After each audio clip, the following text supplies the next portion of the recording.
What is the greatest Daytona 500 victory? Is it Bobby Allison overtaking his son Davey? Is it Earnhardt's triumph after 20 years of frustration? Is it Ned Jarrett broadcasting his own son's victory?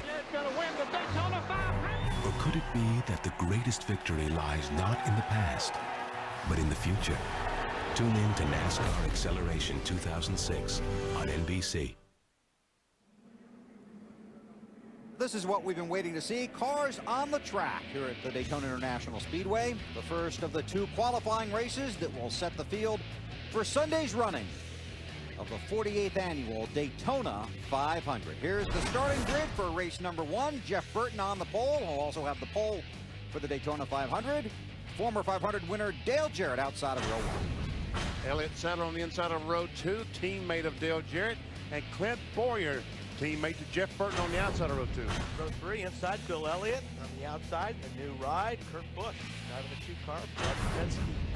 Budweiser shootout winner Denny Hamlin's in row four, next to former 500 winner Sterling Marlin. Row five, Brian Vickers on the inside, the 25 car, and the 2005 NASCAR Nextel Cup champion Tony Stewart on the outside. Row six on the inside, Hermie Sadler. On the outside, Jeff Green driving the 66 car. Row seven, a couple of guys already in the 500. Casey Kane and Carl Edwards. All right, Kevin LePage, a 61 car. He's got to improve his position to be in the Daytona 500. Kenny Schrader on the outside of row 8. On the inside, row 9, here's the guy that's feeling the pressure, Paul Menard. On the outside, Martin Truex, who's got a spot. In row 10, Larry Foyt trying to race his way in, and Dale Earnhardt Jr. will have to drop to the rear of the field because of an engine change. In row 11 on the inside, Randy LaJoie and Derek Cope on the outside. Two drivers that must go forward to race Sunday.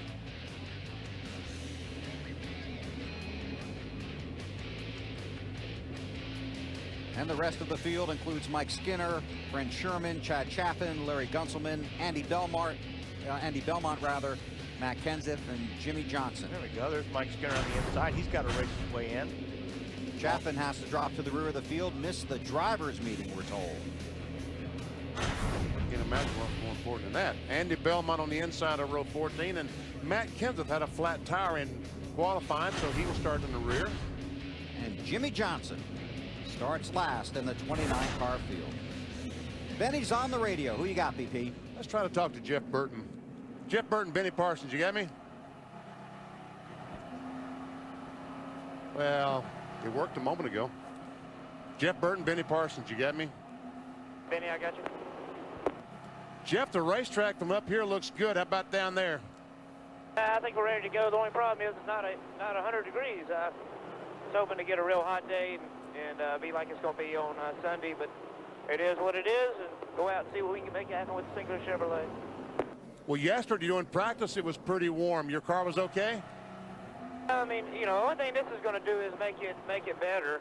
It's going to make everybody's car better, which is maybe not in our best interest, but we'll just, you know, it's the same for everybody. And again, I was kind of hoping for hot, slick conditions here, get a better understanding of what our car needs to handle on for the Daytona 500. But again, it's the same for everybody. Just go out and do the best we can and see if we can start the year off right. Well, Jeff, great qualifying run. Congratulations. Good luck. You guys have fun. We will. We're going to try our best. Uh-oh, this is not good. 23 car, Mike Skinner already in pit lane. They're taking the air cleaner off. He has Must to be race a his way carburetor problem. See the NASCAR official watching the team. Now, you put tape over the cowl so no water or anything gets in there.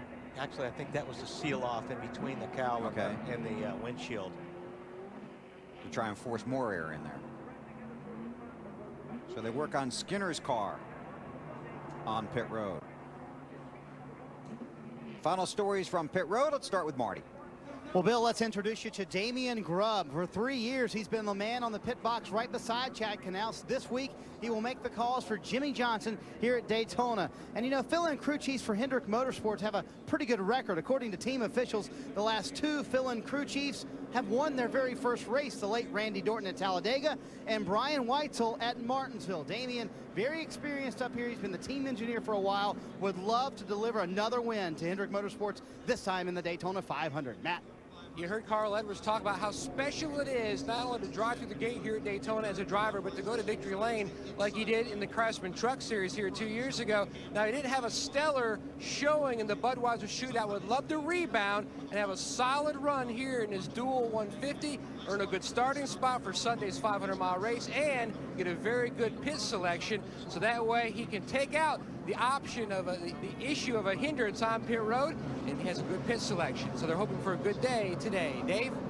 Matt, rookie Denny Hamlin has a challenge of restoring confidence both in his race car and in himself. We talked to him earlier. He feels pretty confident about himself after practicing his Busch car yesterday and getting over that little wreck he had in practice. But remember, he hasn't had any laps in this race car. The team went to work on it yesterday afternoon. He will have what he had when the green flag drops, and hopefully it's as good as it was earlier in practice. Alan? Every stock car driver dreams of racing in the Daytona 500, but not every driver has the big sponsor, the engineers, and the aerodynamicists to back him up. Many of those underdogs came here to Daytona this week anyway, against great odds and at great expense, to try and race their way into the 500 today and realize their Daytona dream. Who's smiling at the end of the day? That's what today's all about. We'll see after 150 miles times 2. Bill? Thanks, Alan. You guys enjoy the qualifying races down there this afternoon. Mike Skinner has returned to the track. Randy LaJoie has also been on and off of pit road in the 64 car. The field has gotten the one to go sign. They're half a lap away from taking the green flag in the first of the 2 qualifying races this afternoon. An update on Skinner from Alan. Hey, Bill, yeah, one of those guys that has to race his way into the 500. The throttle was sticking on his car on the pace laps. Now, there's a group of people who'd say once you get out there and race at Daytona, you put it to the floor and leave it there anyway. But in reality, Wally and Benny, that's not how it works, right? No, you know, you try to keep your foot down all the time, but you're always coming off the throttle, especially when you're in traffic. You have to roll out of the throttle, so that's something that you want sticking for the race. I tell you what, if that throttle hung, it really would be slam bump drafting, wouldn't it? It sure would be. Overcast, cooler conditions than what we had expected today. Again, the forecast for Sunday, temperature in the low 70s. It is expected to be sunny. It's supposed to be glorious here tomorrow, sunny and 78 degrees. Glorious. Yes. It's a beautiful day in Florida. The field slowly moving through turn 4. The pace car will head for pit road. Jay Leno will be in that car on Sunday. And Jeff Burton and Dale Jarrett will bring the 29-car field to the green flag. The first of 2 150-mile qualifying races here at Daytona as we get set to line up the field for the Daytona 500.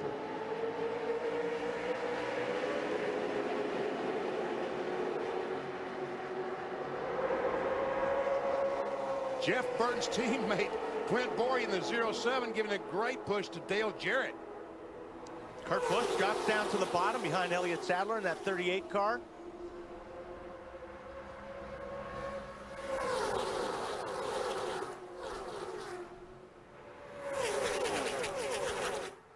And that's what everyone has been saying. We see a car off the pace. That looks like Hermie Sadler, the 00. Hermie Sadler is guaranteed a spot in the Daytona 500 by his qualifying time. So he would just drop into the back. Like he said in the interview, his plan was just to take care of that car during the race. And that's how you take care of it, is get out of the pack. And you could see a lot of that in these 2 races today because of the new format, the new qualifying format that they put into place here a year ago. Again, NASCAR is watching for aggressive driving. There are no bumping zones basically in specific places along the racetrack, in the turns and the tri-oval. Dave Burns? Well, Hermie Sadler actually had trouble getting from 3rd to 4th gear on the start, so he's lucky there wasn't a pileup around him. He didn't mean to drop back that quick to avoid a problem with his car. Okay. That'll do it too. Yes.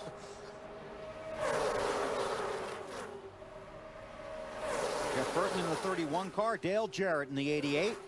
Good crowd here at Daytona this afternoon, 200,000 here on Sunday. The cars in yellow on the ticker at the top of the screen are the drivers that must race their way in. Now, Bill Elliott and Hermie Sadler are already guaranteed a spot in the Daytona 500. This race will determine whether they get in by their finish position in this race or use their time from qualifying. A lot of guys hoping that Sadler and Elliott race their way in. That would open up 2 more positions based on time. Brian Vickers in his interview talked about going to the middle. He's trying his best to get to the middle. A lot of drivers marveling how fast it is in the middle of 3 cars wide. Marty Snotter. Well, I talked to Elliott Sadler this morning in the bottom lane there, Bill, and he told me that the bottom was very rough on this racetrack. He said, I would like to stay down there because I think it's a faster way around, but it's so rough, it's hard to keep your car down there, Alan. Well, Kurt Busch getting his first racing laps for Penske Racing on the Speedway right now under green flag conditions. His crew chief Roy McCauley told me they have 2 goals today, or 2 priorities really. The first one, finish this race in the top 5, get a good starting spot for the Daytona 500. The second priority, finish the race with the car in one piece. You know, and it's still early in the race. The tires are still good, so really you can pretty much run wherever you want on the racetrack. As the tires start to wear, as you start burning off the fuel, that's when your car starts reacting, whether it'll start pushing or being loose, and that's when you'll have to start changing lanes to try to find the place that your car likes the best. I would imagine Kurt Busch has to be one of the most excited guys here at Daytona. This is his first race since a 10th place finish at Texas last year. Did not compete in the last 2 races of the season for Roush Racing. You know he was excited about getting back in that car. Alan? And not only is he excited about getting to race again, Bill, this race team is excited about having him. They went testing together 5 times in the month of January. So Kurt and the crew chief Roy McCauley, they've gotten to know each other quite well. This team thinks they've gotten one of the best drivers in the sport behind the wheel for this year. Dave? And Alan, everyone's been talking, finding the line that you like. For Clint Boyer, it's about getting your car to be able to go there. He talked to us in the interview a little bit earlier about drivability in his race car. It was a car that didn't want to turn well when he wanted to choose a lane. So that's something they hope they've corrected. So far, Clint has stayed in line, so we don't really know. But when it's time to pick a line, hopefully Clint's car will go there. Matt?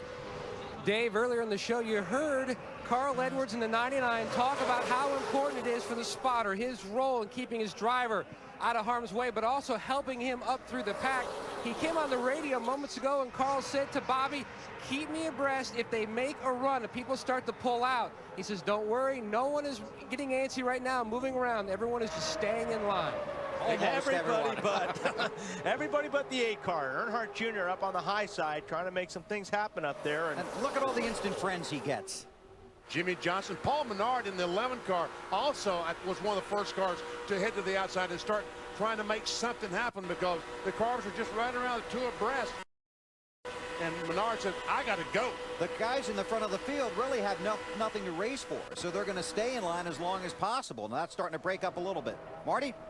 Well, earlier we heard Jimmy Johnson say he was going to come up through the field, but very carefully as he came up through the field. He thinks his car is very fast. Definitely has a shot to win the 500, but he must finish this car in one piece today. So he's going to try and work his way to the front. They're also experimenting with setup. They try to somewhat experimental setup in the Bud Shootout. He likes some elements from that. They put a little bit on this car, and they're working towards a better Daytona 500 setup. You can see we're getting some breakup on our onboard cameras. That's because our helicopter, which relays the signal back to our production truck, has to be relatively low because of the low ceiling here at Daytona this afternoon. And I was talking about Paul Menard in the 11 car. Obviously, that's the 15 car in the NASCAR Nextel Cup division. The yellow car on the outside of the 25 of Brian Vickers. A lot of new paint schemes, a lot of new drivers. A lot of guys trying to make the Daytona 500, and this is their last shot. 8 laps complete of 60 in the first of the 2 qualifying races from Daytona. 11 laps complete of the 60 in this first qualifying race at Daytona. Jeff Burton continues to lead. Elliott Sadler right on his bumper.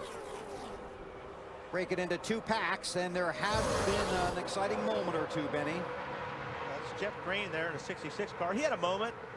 Car got a little bit loose in the corner and doing everything he can to just hang on to it. 17 car Matt Kenseth backed off a little bit when he saw Jeff Green get loose. And there's the domino effect. Behind them is where everybody bunches up. That's right. I think the 15 almost gets in the back of the 48, turns him around. I saw all those cars jam up back there and wonder what might have happened.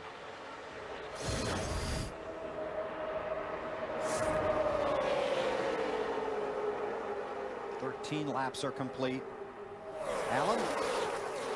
Well, Bill, as much on the leader as it is the leader working with the car behind him. Jeff Burton in the 31 radioed to his spotter, Rocky Ryan, a minute ago to ask Elliott Sadler's spotter how his car was performing. If he needed Burton to do something different in the corners, he would continue to work with him.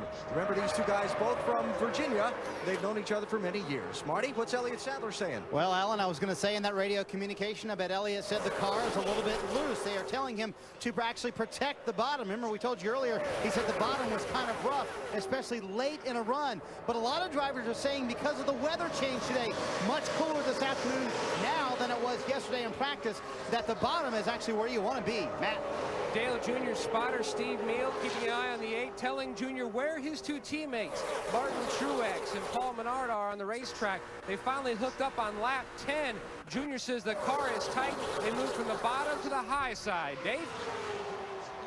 And Matt, the 88 of Dale Jarrett got sort of left behind as one line moved faster than another earlier on. But just recently, he radioed in that he really lost the nose on his car and lost a lot of positions from the 88 car. But then again, that's typical DJ here at Daytona. He sort of likes to ride in the back, especially when he's got a guaranteed starting spot at the 500. Tony Stewart, 20 car, in the lead, goes by Burton. Here comes Kurt Busch underneath Jeff Burton, and Kurt's in the 2 car. Alan? Not much on Tony Stewart's radio in the opening laps of this race, Bill, but then again, that's not unusual. Tony usually says very little. What he said after the race last Sunday has made enough headlines throughout the week. I talked to Tony before the race. He said, I have no idea how it's going to unfold. We'll just have to wait and see. Well, as they run right now, Paul Menard and Derek Cope would be in the starting field for the Daytona 500. They're the highest running cars, not in the top 35 in points, not guaranteed a spot on their time. It's a bright yellow car, number 15, and I think Cope is right behind him. And I think Skinner is right on the inside of him in a 23 car. And like you talked about earlier, these guys know where each other are running. They don't care about where everybody else is in this race. Skinner knows exactly where Paul Menard is and vice versa. They're side by side on the racetrack right now, and they're fighting for every inch. Dave, what do you got? Check with crew chief Kevin Caldwell for the 00 car of Hermie Sadler, and he tells me that they were having overheating issues with this car yesterday. They tried to fix it by working on the grill work in the front of the car. He says, we didn't get it, but we don't want to burn up this motor. It's not worth it. And while the last time by, Skinner got by Menard. He currently is qualified for the Daytona 500 if he can just stay there. That's Skinner in the 23 car. This is back about 15th. Skinner in 15th, Menard 16th last time by. But this time it may be different when they cross the line because Skinner's dropped back a little bit. So as they come across the line, they'll score different this time. And that's what it means. You have to come across the line first. Alan? I just talked to Bill Davis, the team owner for Mike Skinner in that 23. Wally asked him about the throttle sticking problem. He said it's intermittent. It's actually still there from time to time, but they're going to keep running anyway and see what happens. So Skinner has his hands full and a throttle that occasionally sticks. That can make a difficult job even more challenging. Tony Stewart leads the first qualifying race at Daytona. Saturday right here on TNT, 1 o'clock. It's the Hershey's Kissables 300 for the NASCAR Busch Series. And then Sunday on NBC, the 48th annual Daytona 500. Big racing weekend. First one of the year coming up. TNT Saturday and NBC on Sunday. We got some trouble way back here with Paul Menard. He has dropped all the way back to the back of the pack right there. You see him right there.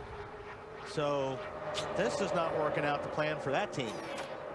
He's being followed by the 49 of Brent Sherman. At least he has some help back there, but it looks like they're going to lose the draft. I want to point out that Hermie Sadler, even though his car was pushed back to the garage, is locked into the starting grid for Sunday's Daytona 500 by virtue of his qualifying time. Matt, an update on Paul Menard. Now, Paul Menard said earlier that he could really only run the high line. The car was starting to go to the tight side. It has gotten too tight. Now he just came on the radio and said he feels like he may have a tire going down, but he's not sure. Just trying to diagnose the problem, trying to ride it out here, hoping for a caution. It's a huge experience for Menard. running a Nextel Cup and a restrictor plate race. Again, the names in yellow at the ticker. The first two will qualify for the Daytona 500. Right now, that would be Mike Skinner and Kevin LePage. But that's changing just about every lap. Yes, it is, and we expect it to change all the way to, and they'll definitely be battling on the last lap.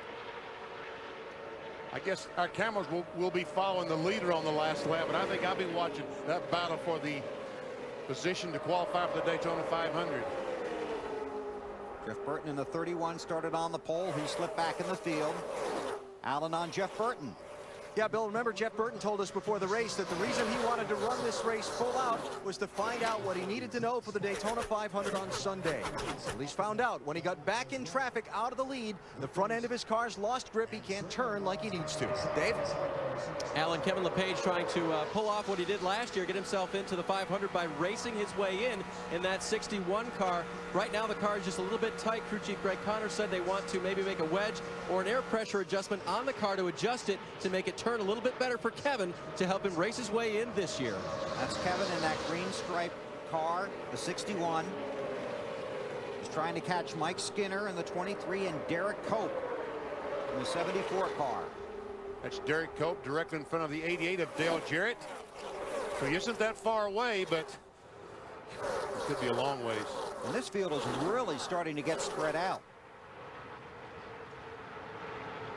Well, maybe see some strategies during the pit stops. Yeah. You got a guy take 2 tires if you're looking to get in. If you're one of those guys not qualified, You're going to have to. yeah. I think they're going to have to change 4 tires because the cars go away. As you can see, that's why the cars are getting so spread out, is the tires are starting to lose grip and you're losing control. So I think you're going to have to change 4 tires. Every car will. Except for the desperate. I'm going to say, I'm going to disagree with you, BP. I don't think everybody will take 4. We'll see. You're a driver. You always want 4. Well, yes. Marty? Brian Vickers on your screen right there, that red, white, and blue car, the number 25. He said he was free for a little while, and what he did was he actually turned off the fans that blow on the tires, and that made the car tighten back up for Brian. We're about 8 laps from pit stop, guys. And these right front tires on these cars, there were some issues with those in practice. Some cars, 30, 33 laps, tires were worn out. Pit stops are coming. We'll step out. If anything happens, we'll break back in. Pit stops coming up in the first qualifying race at Daytona. 27 laps are complete, and for Paul Menard, the dream of racing in the Daytona 500 has come to an end. Right front tire gone. Yeah, he talked about he felt he lost the handle of the car. He thought he may had a tire going down. Well, the right front exploded. And he did make contact with the outside retaining wall, so it's a lot more than a front tire there. We see Paul Menard going to the ambulance to go over to the care center to tell him he's okay. NASCAR requires that trip to the infield care center. If you don't stay with your car as it comes back to the garage. Or none of the drivers would go. Exactly right. No matter what. I saw Mike Wallace talking about that in truck practice here the other day. Said it took him longer to get to the care center and back to the garage, and he didn't even hit anything. All right, pit road is open. I expect to see every car on pit road changing 4 tires. Tony Stewart leads the parade to pit road. Marty has Elliott Sadler second in line. And second in line on the racetrack, Bill, and he said he's a little bit tight in the center of 1 and 2, just a little bit. They're going to go up half a round on the track bar, half a pound in both front tires for Elliott Sadler. Dave? Lots of room for Matt Kenseth to make his pit stop 4 tire change. A little less air pressure in the left rear tire. Car's a little tight, Alan. Tony Stewart asked by crew chief Greg Zipadelli if he wanted anything done to the car besides 4 tires and fuel. Tony said, no, that ought to do it. Matt? Alan, the change in weather blank having for a lot of guys handling, including Carl Edwards, his car tight but not as bad as some others. They've already made a chassis adjustment and an air pressure adjustment to try to fix that. He's down and away. Is that Denny Hamlin? Someone missed their pit stall, I guess. I was trying to see who it was there, Benny. I couldn't quite tell. And I think Junior in the 8 car had some major issues they needed to address because he was falling back from the lead pack. Yeah, his car was pushing or tight, so he was having a hard time.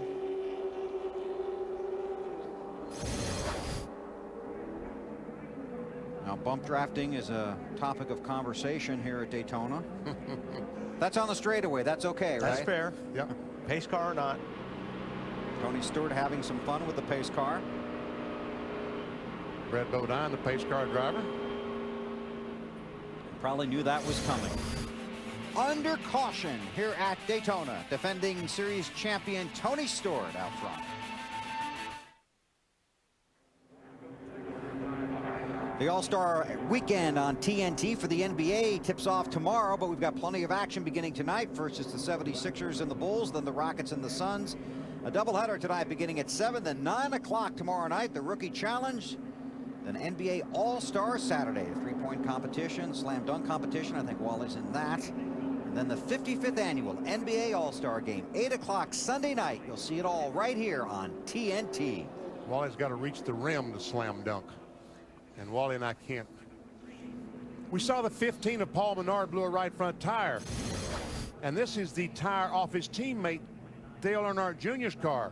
And you can see the inside of that tire, Wally, is eaten up. Not good. He was complaining about his car being tight, which his car is pushing up the racetrack. He's got a lot of steering in the wheel, so he's turning the wheel a lot, and the car's not turning, so it's really sliding across the racetrack, and that will tear up the tires. Now here's a rookie mistake. Denny Hamlin won the shootout on Sunday, but missed his pit here this afternoon. See, that's something that he should have done before the race started. Found out where his pit was, because he didn't even come close to stopping in his pit. And the pits are only half taken. Yeah. This is about the easiest pit stop you're going to make all weekend. He apologized for that to his guys.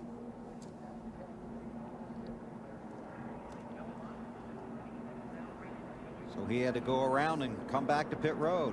Elliott Sadler won the race off of pit road ahead of Tony Stewart. Then it's Kurt Busch. An update on Junior from Matt. Bill, you saw moments ago the considerable wear on the right front tire that came off Dale Earnhardt Jr.'s car. Now, Tony Eury Jr.'s crew chief made wholesale changes, wedge, track bar, air pressure adjustment, trying to free this race car up. Jr. said before the pit stop it was all he could do to keep it off the wall. He was up so high and so just had absolutely no grip. And that's the thing, when the car's pushing like that, you've got a lot of steering wheel in it, but you've got to let off the throttle in order to put grip back in the front of the car, and that's not something you want to do a lot here at Daytona, is get out of the throttle. Halfway through the first qualifying race. Right now, Mike Skinner and Bill Elliott would claim the 2 qualifying positions. Green flag, green flag.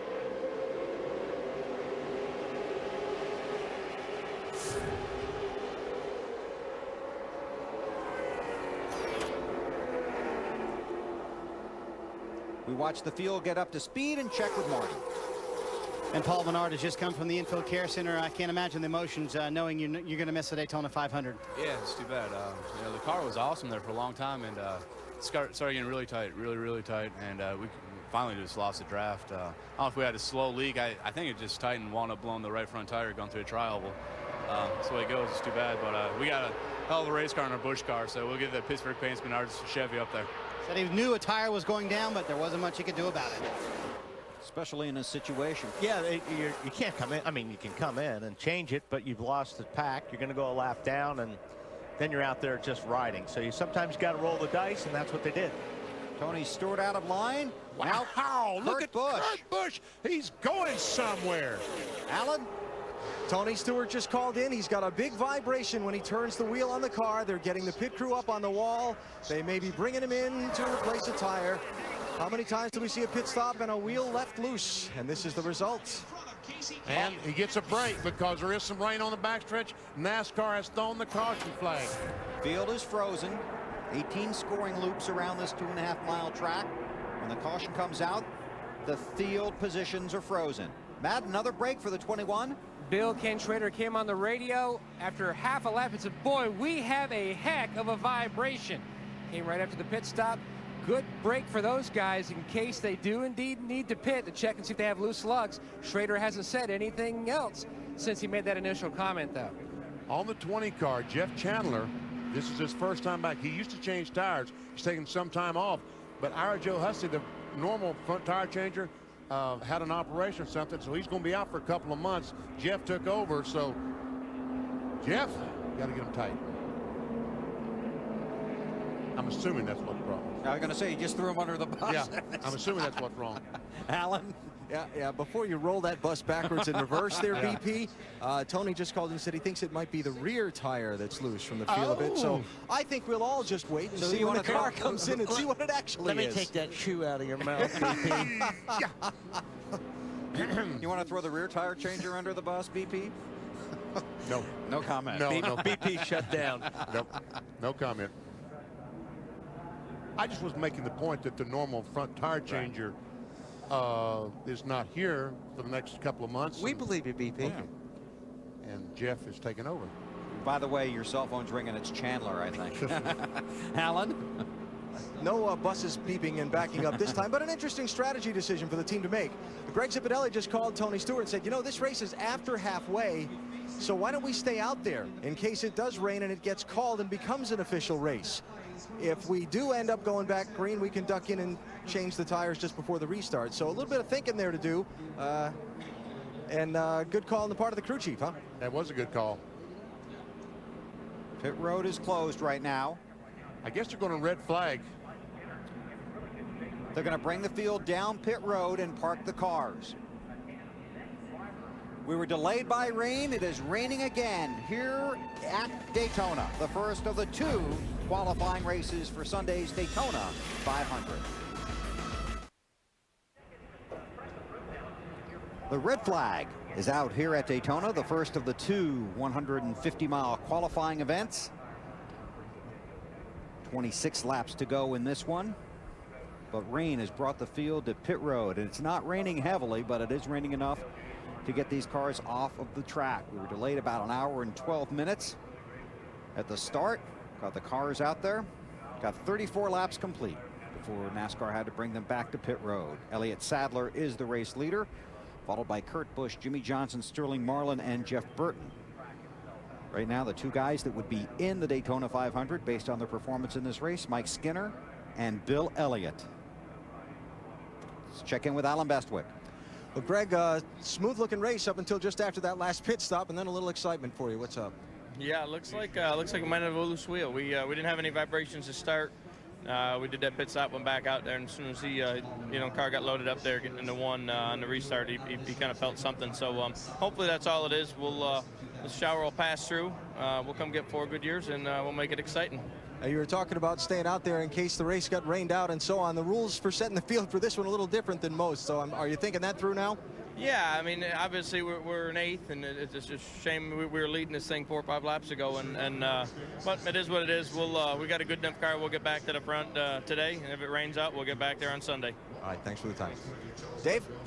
Go ahead, Dave. Sorry. Hey, that's okay, BP. Catching up with crew chief Greg Connor, who is Kevin LePage's crew chief. Greg, if the weather moves in and they call this thing, you guys are done. Yeah, I don't know how they'll play that out. If we have to run the whole race, if they don't get the second race in, how that works out. We were in pretty good shape right when the caution came out. We were second, and then we didn't get it all the way full and had to come back in. So now we're about 4 spots out from where we need to be. So hopefully it'll clear up, and we got all night. They got lights, so we can get another. I was going to ask you if you remember they had lights here. You'll wait all night, won't you? Oh, yeah. They don't race till Sunday, so we can race tomorrow if we need to. But they'll do whatever they can do to get it in, and hopefully we get the AMP energy drink forward back up near the front. All right, hopefully Kevin LePage's number 61 will still have a shot, Weber. Thanks, Dave. We have heard from NASCAR Race Control. They're extremely optimistic that they will get both the races in today. If not, this race would be restarted tomorrow, and then the second qualifying race would take the green flag. It's only once has this day been washed out. That was back in 1968. So NASCAR will do everything possible to get both these races in, and as we just heard from Dave, they've got lights. So Wally? And extremely optimistic Yes. is an awfully strong term, but that's a good term. Well, I'm optimistic too. Extremely. Okay, get comfortable, all right? Marty? Well, Tommy Baldwin Jr. would love for this race to finish today wherever they start, because they're running up front right now. And how was the race car? And on that first stop, you got the lead. Great stop by your guys. It was pretty good. The car was really balanced well. A lot of guys started getting tight at the end of that run, which we were experiencing. A lot of people are experiencing yesterday in practice. So we made some good adjustments overnight. Pit crew did an awesome job getting us out front. I don't know what happened to the 20 car. I think he had a loose wheel or something. Something matter with the rear end, but you know, he's going to be strong on Sunday regardless of what happens to him today. But, you know, everybody on the M&M's Fusion's doing a good job so far. You have him up front, and Elliott and I were talking this morning actually. He said the bottom is where he didn't want to be. That was really rough down there. Now you're telling him protect the bottom. Is that because the weather change is not as slick down there today?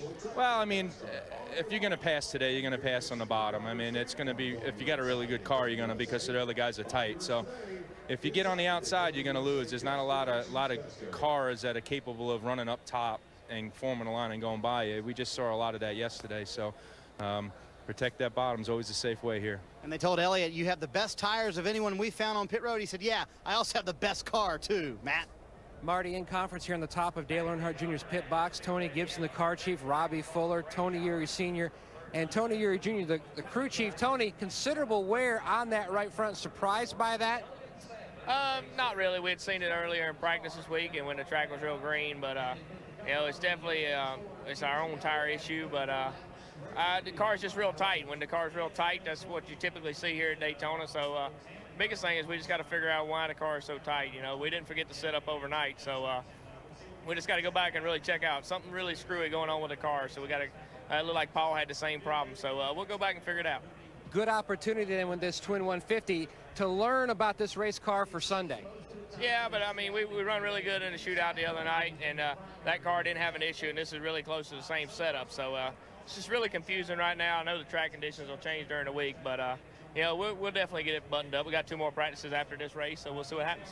And see if he goes back up to the high side. That's where he ran most of that first segment, guys. Hey, Matt. BP. Have they checked with Martin Truex's team? Did he have the same problems? Is it a DEI condition or just an 8 and 15 condition? Well, BP, they've gone back into conference here, and I'll dip my head in a moment and find out and get back to you on that. Okay, thanks. They will be all over that 8 car to find that problem, because it could be something mechanical, it could be something that's broken that they haven't found, and you'll have that down here, especially when you've got so much track time leading up to a race. My point was, if Truex is having exactly the same problem in the 1 car, then maybe it's just something that DEI has done to all 3 cars that they have to get together and make a change. But I like Tony's point that they didn't have it in their shootout car. So that makes them even more curious as to what could be causing it. Under the red flag here at Daytona, hoping to get restarted in the first of the 2 qualifying races. Alan, what are you working on? I'm working on an interview with Tony Stewart, who is right now talking to his car chief, Jason Shapiro, and also called Michael McSwain, Fatback, over from Ken Schrader's team, who is parked right in front of him on the pit lane. They're huddling now about the way Stewart's car has behaved in this particular segment of the race. And let's see if we can sneak a word in or if this is a high-level thing. All right, they're talking about it. They're talking pit strategy, about whether they're going to pit or not. And Tony, first part of the race looked good, then things got a little exciting. Yeah, I'm not sure what we got going on. It sounds like Schrader and I here together have similar problems, whatever it is. I think I got a wheel loose, but you know, we took off on the restart and everything was fine until we got up to some speed and got some load in the tires and you know, lateral load. So it was rolling good in a straight line, but when we got load on it, it got a pretty hard vibration. So. And Schrader's having the same thing, so I was just talking to Fatback. I told him we're definitely going to come in. I got too good a car to take a chance, so they're going to stay out, and I'll you know, let those guys know if putting tires on fixed it or not. We'll keep an eye out. I guess they want you to buckle up. Thanks, Tony. Yeah, you'll keep an eye on it too. Yeah, that's probably a good idea. He'll have a more close-up view than we will, though, I think. Yes, he will. They've asked the drivers to buckle up, get ready to go. So the guys that had climbed out to stretch their legs get back on board, and hopefully we'll be going back to racing when we come back to Daytona. You're watching NASCAR live on TNT. TNT Sports is live at the Daytona International Speedway, where the engines have been refired. Momentarily, these cars will be rolling out onto the racetrack. And no, these guys don't have a question. They're just May I speak? Yes. That everybody is fired up. Their car is started and ready to go. 29 cars started this race. 27 are still in it. Matt Yoakum. BP. Yes. You had a question about the tire wear on the 3rd DEI car. Now, I talked to Tony Eury Sr. He said that judging from what Paul Menard went through and what the 8 has gone through, they haven't even had a chance because they are so surprised over this tire issue. They had no idea that they would have this big of a push and this tire wear issue. They haven't even had a chance to talk to their teammates down in the 1. But let me throw it down to Alan Bestwick, who's in Truex's pit. AB? I have had a chance to look at the tires that came off Martin Truex's car, Matty. There are cords showing on that right front. I just talked to Richie Gilmore, who heads up the DEI racing operation. He said, yeah, all 3 cars, similar handling characteristics, similar problems. And I guess all 3 with a similar amount of work to do to get ready for later in the week. So BP, I'll make that 2 out of the 3, huh? Because 1 won't be in the 500. That's right. That could be a choice of spindles, perhaps, or control arms that they're running. They're all doing something the same, but it could be a number of things. Cars out on the track. Pit road will be open this time by. We'll see if the 20 Stewart comes in along with Schrader. Well, I'm pretty sure they'll be coming in. Both were complaining of a vibration. I have a question again for our pit guys. Yes, Mike Skinner, need to check and see if he changed 2 or 4, because he came out a pretty good ways in front of his competition, and surely to goodness he didn't change 2 tires. Well, we got Alan running all over down there. We'll just put him on that, okay? Put our best man on the job. I've seen Alan run. That may take a while. Oh, jeez. You are in mid-season form, Wally. I've just really missed you, Bill. 34 laps complete. Working lap 35. 60-lap event. Starting spots in the Daytona 500 on Sunday on the line. Another race to go after this one. Pit road is open. The field will get the 1 to go. Here comes Stewart. And where's Schrader at? Was right in front of him. Yeah, Ken Schrader staying out. So Tony Stewart, the defending series champion, comes to pit road. And again, your finishing position will also determine your starting position in the Daytona 500, and that also determines your pit position. Juniors also on pit road, and a handful of others. Alan. Well, Greg Zipadelli just told his crew, all right, we're pitting on 1 to go. Go around, change the tires, get a good look at the wheel spacers, make sure there aren't any bolts backing out that might cause that vibration. Tony Stewart came on the radio, said, if I'm wrong about this, I'm sorry, but I didn't want to take a chance on trashing a good car when we didn't have to. Matt? Alan, now after seeing how tight the race car was by the considerable tire wear on that right front, Tony Eury Jr. brought Dale Jr. back down pit road to make more adjustments on the Bud Chevy, and he's away. And he also gets a fresh set of tires. So Junior heads back out. Stewart now leaving pit road.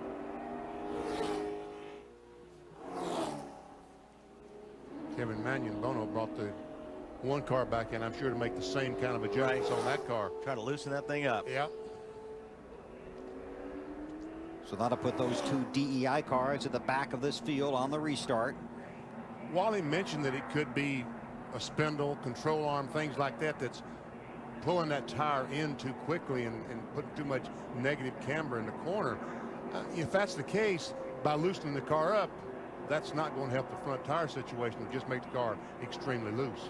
But the thing is, you know, they didn't know. Yeah. So they have to try something here, because this is, you know, a good time to try it. Okay, Alan, you throw somebody on the bus. I'm not going to throw them under the bus, but they are believing that they have a loose wheel on the backside of the 23. They're spending a lot of the 20 car, rather, Tony Stewart. They're spending a lot of time looking at that right rear that came off the machine. And by the way, BP, 4 tires for Mike Skinner. Great pit stop by those guys. Yep. All right. Pace car to pit road. Green flag is out once again at Daytona.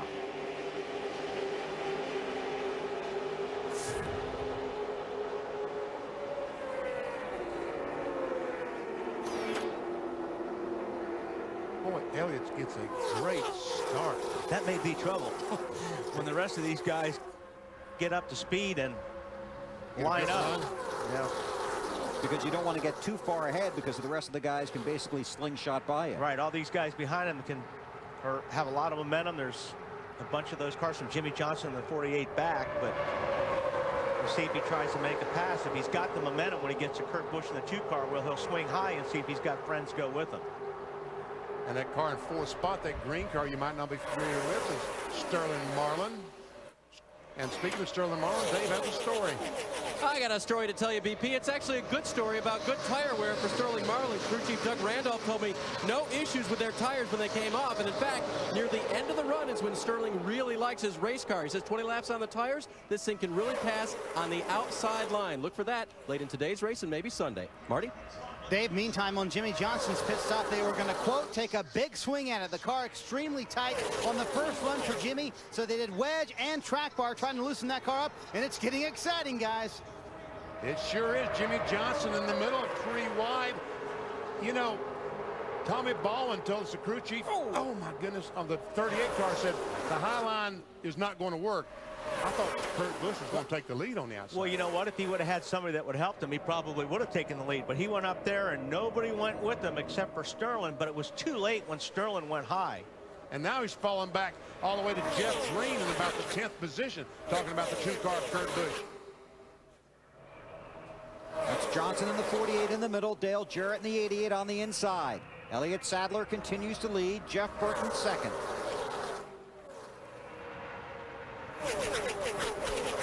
The top 2 drivers not already locked into the Daytona 500 starting field will qualify for the race. There's the bump draft. Teammates, Martin Truex Jr., the rookie, and Dale Earnhardt Jr., the experienced veteran. Now, that's the proper way to do it. As you see, Truex got off the back of the bumper of Earnhardt when they went into the corner. And you could see how Earnhardt's car just shot forward up the racetrack. That's the proper way to do it. Tony Stewart back there in the 20 car after pitting for that vibration before we went back to green. And there you see right behind Kurt Busch was the 36 and 23, the 2 cars that are currently the top 2 non-points cars. That race goes on about 13th. This off the bumper of Junior's car, looking back at Truex. That 92 car, Chad Chaffin, is currently the 3rd place car of the non-points cars. Boy, they are stacked up right there in the middle of the pack. Got them 3 wide. This is where you really have to be careful. I know guys are in a hurry right now. Need a lot of help from them spotters. Junior, in the middle of the pack, they're bump drafting. You see Junior on Jeff Green on the bumper. And Kevin LePage in that green car is in the middle behind Tony Stewart, trying to go by Mike Skinner for that last spot, qualifying spot. There was Mike Skinner on the outside of Tony Stewart. And LePage goes by. Allen. Yeah, Bill, Tony Stewart called in, said his car feels good now. They fixed the problem. And then he said, sit back and enjoy the show, boys. This should be fun. And you see how these cars are moving around, and that's how it feels like when you're driving one of these cars. These things aren't just stuck to the racetrack like it looks like when you're watching from the grandstands. These cars float, and you're doing this at 185, 190 miles per hour, and they're constantly moving around the racetrack, and it's really a handful. And the hotter it gets and the more slick the track gets, the more difficult it becomes. Yeah, the more the car will slide. You'll use more racetrack, and that's when you start working the throttle. But as you can see, Stewart's been full throttle all the time. We'll watch him going into the corner. Sometimes he'll just drag the brake a little bit. You don't want to get off the throttle. You'd rather just drag the brake. But his car's handling very well right now. Look at how bumpy it is down there. Man, look at those cars moving around. Tony lost front end a little bit coming off turn 4 there. And got out of the throttle, and just that little bit out of the throttle, he lost 2 car lengths on the car in front of him, just like that. That's Truex Jr. in front of him.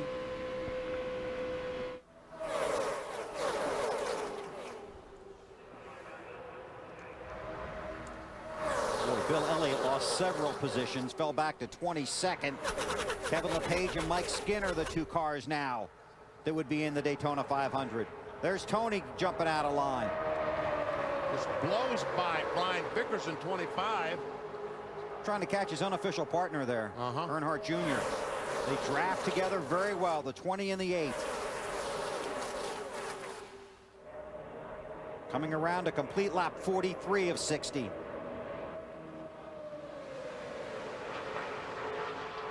Update from Matt Yoakum. Bill, you may have noticed the 99 of Carl Edwards, the red car, running third. Now, he has been moving out a little bit, trying to get some air into that radiator and cool the car down as the water temperature climbing a little bit, but he wanted his spotter, Bobby Hudson, to pass along a message to Burton that he's not trying to make a move on Burton. He wants to stay and ride in line. He'll try to do that later, but he doesn't want Burton to try to throw a block and then get both of them hung out. Snyder? Well, Matt, meanwhile, up front, Elliott Sadler has exactly what he wants to see in his rearview mirror. Single file racing behind him, lining up behind him. Jeff Burton right now, he said he wants those guys to kind of pull away from that other pack, and he wants to try and win this race. Tommy Baldwin on the radio, almost every lap, protect that bottom line. The better your finishing position in this race, the better your starting position in the Daytona 500. That's what the guys already locked into Sunday's starting field are racing for right now. A better starting spot and a better pit stall. Kenny Schrader, that 21 car, saw that line of cars coming on the outside led by Jimmy Johnson. So he dove out there trying to get in front and see if they could push him to the front. Let's see if it works. Casey Kane in the 9 in the middle there. Oh, Junior got squeezed down there. He went to go to the middle, and that opportunity closed. In a hurry. But obviously his car up to this point is working better, because if his car was really, really tight, he wouldn't be able to drive that car like he is right now. So perhaps they went in the right direction on those changes in that last pit stop. Matt Kenseth in the 17 with Junior right behind him. Kurt Busch in the 2. Truex Jr. in the 1 behind the 8. Those are teammates. If your car is tight, PP, you don't want to be in the middle very long. Kevin LePage and Mike Skinner would be the 2 drivers racing their way in. 15 to go.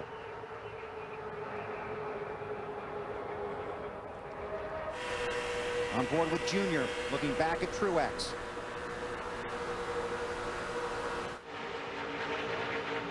Sterling Marlin on the high side. He's got a little bit of company up there. Schrader can get up there behind him.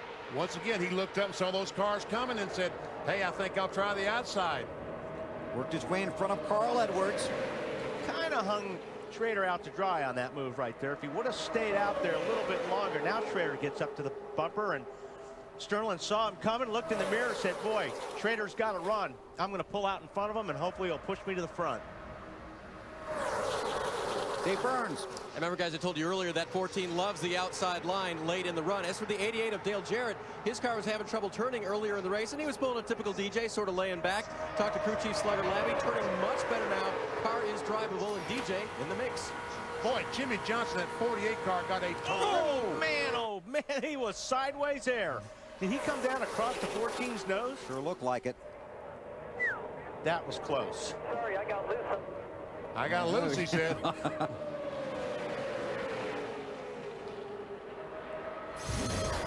Here it is. 48. Yeah, he just got tapped a little bit, but good job by Matt Kenseth in the 17. Very close racing here. He thought he was clear, and he drove down on top of the 14. The 14 was there.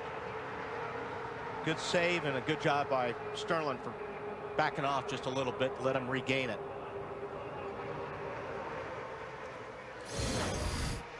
Marty. Well, guys, we missed what started all that. He came on the radio, said he got a huge push from Matt Kenseth, and that made him loose going into the corner, and that's not what he was expecting. Great save, though. Well, I think that was the second loose then, Marty, because this was past that point. He got by the car and then turned down, and the 14 of Sterling Marlin got just into the bumper. Johnson looking at Kenseth. 3 drivers separated by 4 positions, trying to race their way in. LePage, Skinner, and Chad Chaffin. That goes on in the 15th position in the middle of this pack.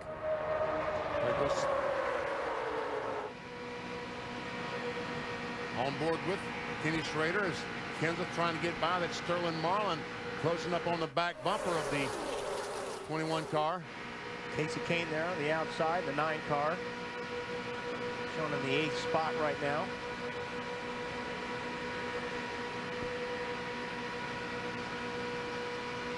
Sterling pulls up.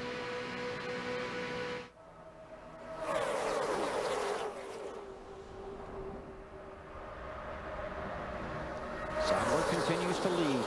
Jeff Burton runs second.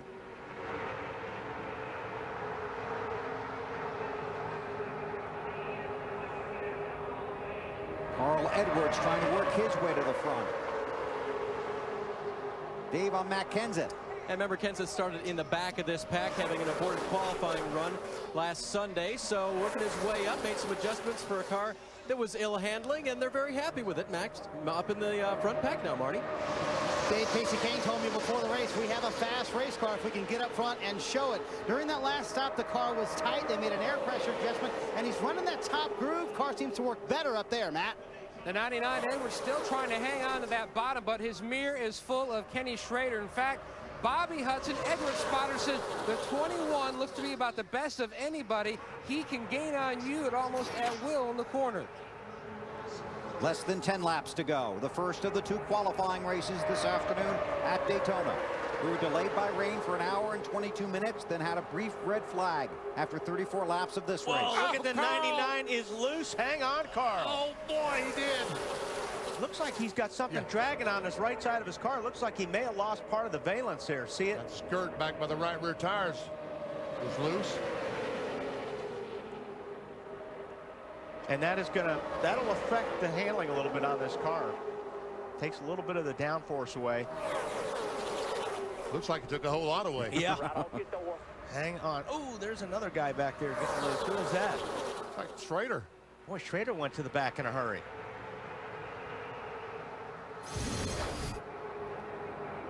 Watch this, folks. Watch that 99 car. Oh, my goodness. He had his hands full, and that's why Schrader went probably back, because he was checking up to not run over him. Might have gotten run into by the 14 as well, Schrader. That's one of those you can't put your hand up because you got both of them on the steering wheel saving the car. Holding your breath, one eye closed. 8 to go. Jimmy Johnson, that 48 car, looks like he says, let's just try to win this thing. The closer you get to the finish, the more racy these guys will become. Kevin LePage has worked his way up to 13th. LePage has a good chance to race his way in right now. Meanwhile, Skinner and Chad Chaffin are battling for the final spot.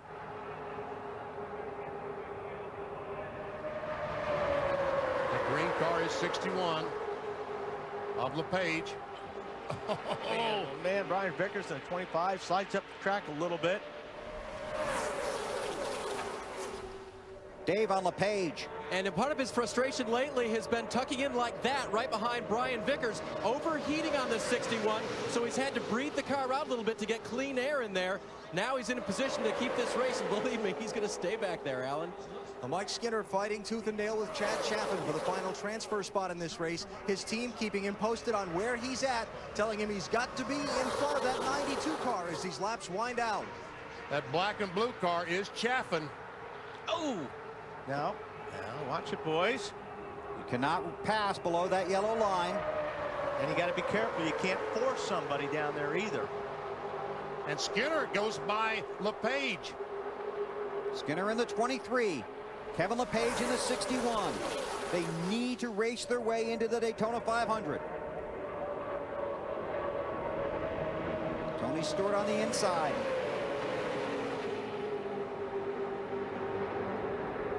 Tell you what, when you're in that position, you are gripping the steering wheel and pushing on that throttle as hard as you can. Doing everything you can. Carl Edwards has worked his way up to the second position. Got around Jimmy Johnson.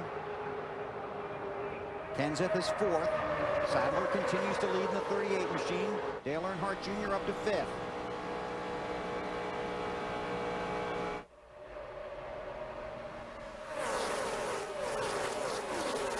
Skinner trying to move forward. And LePage had to back off going in turn 3. These guys have allowed Chad Chaffin to get within a couple of car lengths of them. Skinner, LePage, Chaffin, Derek Cope. trying desperately to get into their sport's biggest event, the Daytona 500. This is their last shot.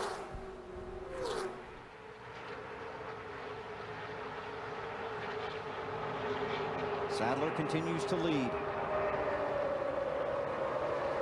That's the 61 of LePage. Looks like that overheating might be affecting the horsepower that car's putting out. Ducks in behind Schrader. And I believe something has happened to Chad Chaffin's car. Falling back to 22nd. Yep. Slowly drifting the wrong way.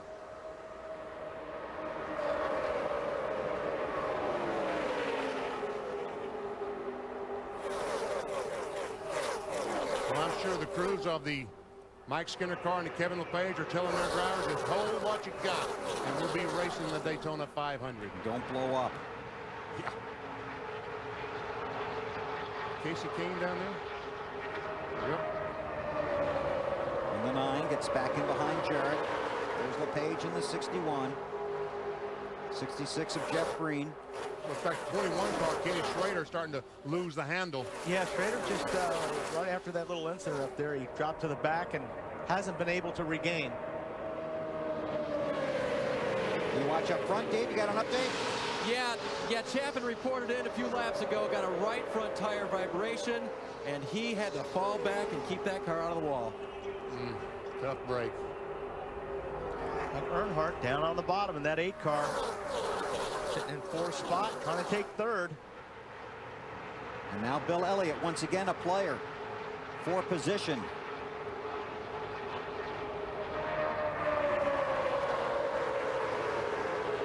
There's some help on the bottom. Now, if these guys all line up on the bottom, they will get to Earnhardt, and they will catch the front too, but they're going to have to do it in a hurry. Allen. Hey, just an update on Bill Elliott. Remember when he dropped all the way to the back? Bill told me just before the race, the one thing they could not afford to do today was to bend up this race car. It's much better than their backup. He wanted this car in one piece. He never said anything on the team radio. I think he just wanted to ensure that it would stay in one piece. Oh, someone hard into the wall on the front stretch. Probably Chad Chaffin. Yep, that tire finally blew. I'll say it did. Caution is out, field is frozen. You could hear it explode.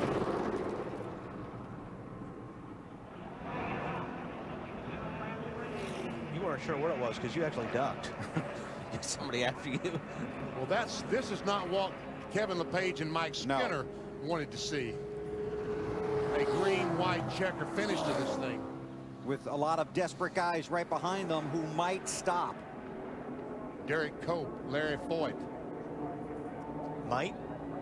Will stop. I would be stopping if I was behind these two guys and I need to get in front of them. Definitely would be putting 4 tires on that car. Okay, here's a wide shot. What's happening here? No, there's debris all over. Oh, look at all the. Oh, now a they're crash. running into each other. Jarrett is around. I think it was Sterling Marlin in the 14 car may have run into Jarrett, but everybody stopped because they saw the debris. Heavy damage to Sterling. Allen? Looks like just that. They were the guys at the front of the pack started stepping on the brakes because of the metal debris in the middle of the track and not wanting to run over it. And by the time that chain reaction got 5 or 6 cars back, they were running into each other and spinning out. Wow. And there's some of the debris on the track. And see, when a car hits the wall that hard, watch these guys start trying to dodge the debris. And Elliott Sadler, the leader, says, now which way do I go to avoid all this debris? Because I don't want to stop. I don't want a flat tire. And Sterling just runs right in the back of Jarrett. Almost got Tony Stewart. I don't understand that, because normally the spotters will tell the drivers, hey, stay low or stay high or do this or do that. They're the ones telling the drivers where the debris is. So I'm not sure why everybody was so spread out when they came to the debris field. Tony to the grass. On board the UPS Ford of Jarrett. Watch this go round and round. And listen. He just slowed down and then he gets rammed. Watch your back, God! Wow. And when those tires explode, I mean, that takes some sheet metal with it too. It takes a sheet metal also when you see Chad Chaffin coming off, and that right front tire just explodes. But what happens when that car goes in the wall? The brake rotor is really the biggest culprit. The brake rotor explodes, and you get all that metal on the racetrack, and they will puncture a tire in a second. Marty, go ahead. Well, Bill, check out the right side of Chad Chaffin's car. I mean, that is a tire that has gone completely. It ripped the entire right side of the car off. And Chad, I know you're disappointed you're not going to be in the 500, but that was a heck of a tire explosion, wasn't it? Yeah, it was. I knew it was going to explode. We got up in the transfer spot there for a minute, but car was pushing real bad, and a lot of guys, I could tell they were starting to fall off. And I knew it was going to blow, but I was just hoping to stay out and somebody else would blow one first. And I guess that's all I needed to happen. That's why I slowed way off the pace, because I knew it was fixing to go. I was just going to ride it out and see what happened. But that's racing. We're not going to make it this year, but we give it a strong try. All right, the Nashville, Tennessee driver not going to make the 500, Dave. And Sterling Marlin pulls a 14 car into his pit box. Going to work on the right front there. They talked about just pulling a lot of tape off, but now that they get really close and look, they're going to have to pull a lot of that front fascia off of the car to get air to that motor and try to pound out that right front to see if he can finish this race. Of course, this being their primary car, then they'll have to decide whether or not to keep this or to go to a backup and start the rear of the 500. I don't even know why they would really bother trying to finish this race at this point. About right. They have a guaranteed spot. Put it back in the garage and start working on it. Yeah. But, you know, it's funny because Sterling came from a long way. I think he was going pretty fast when he came into this mess. He locked the tires up, and he really didn't have any place to go. But I think he came on this pack a little bit quicker than he thought they were slowing down. Because the field was already under caution. Yeah, but that's what I understand. I mean, usually that's really important on the spotters to tell you what's going on in a situation like that. Because they'll jump on the radio and say, hey, blew a tire and hit the wall on the front stretch. Yeah, debris everywhere. Stay on the bottom or whatever. All right, we're under caution here at Daytona. Going to be a wild finish in the first qualifying race, and then another one to come. TNT Sports is live at the Daytona International Speedway, Daytona Beach, Florida. 2 150-mile qualifying races on the menu today. We're about to finish the first one. A green-white checkered finish. Green flag comes out, one lap, white flag comes out. Then the checkered flag after that. Elliott Sadler continues to lead. Kevin LePage, Mike Skinner, Derek Cope. 3 of the drivers racing or trying to race their way into the Daytona 500 did not stop. Bill Elliott did. And they're bumper to bumper as they get the green flag to restart this, talking about LePage, Skinner, and Cope. NASCAR makes one attempt to finish the race under green. This is that attempt.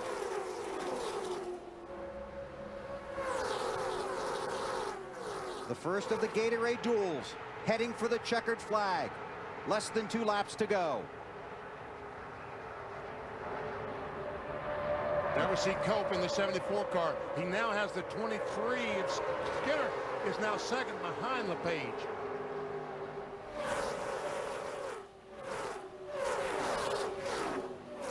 It doesn't matter if Skinner finishes there, he will be in. White flag is out. Elliott Sadler is the race leader. These cars are trying to race their way into the Daytona 500. Kevin LePage in the 61. LePage got by Skinner that lap. Skinner on the high side there. And Derek Cope sneaking up on the bottom there. 74 car. And Bill Elliott in the 36. Elliott is already locked into the field, but can take a position if he can catch LePage or Skinner. Oh, me. And all of a sudden, LePage looks like his car is going away. He gets by Skinner, and here comes Skinner back, and Derek Cope right behind him. Those guys trying to race their way into the Daytona 500. Oh, look, Derek Cope's on the high side of Skinner. Elliott Sadler to the line, contact. And Skinner beats him to the line. By a fender. And there was some rubbing and bumping there. And there might be some more.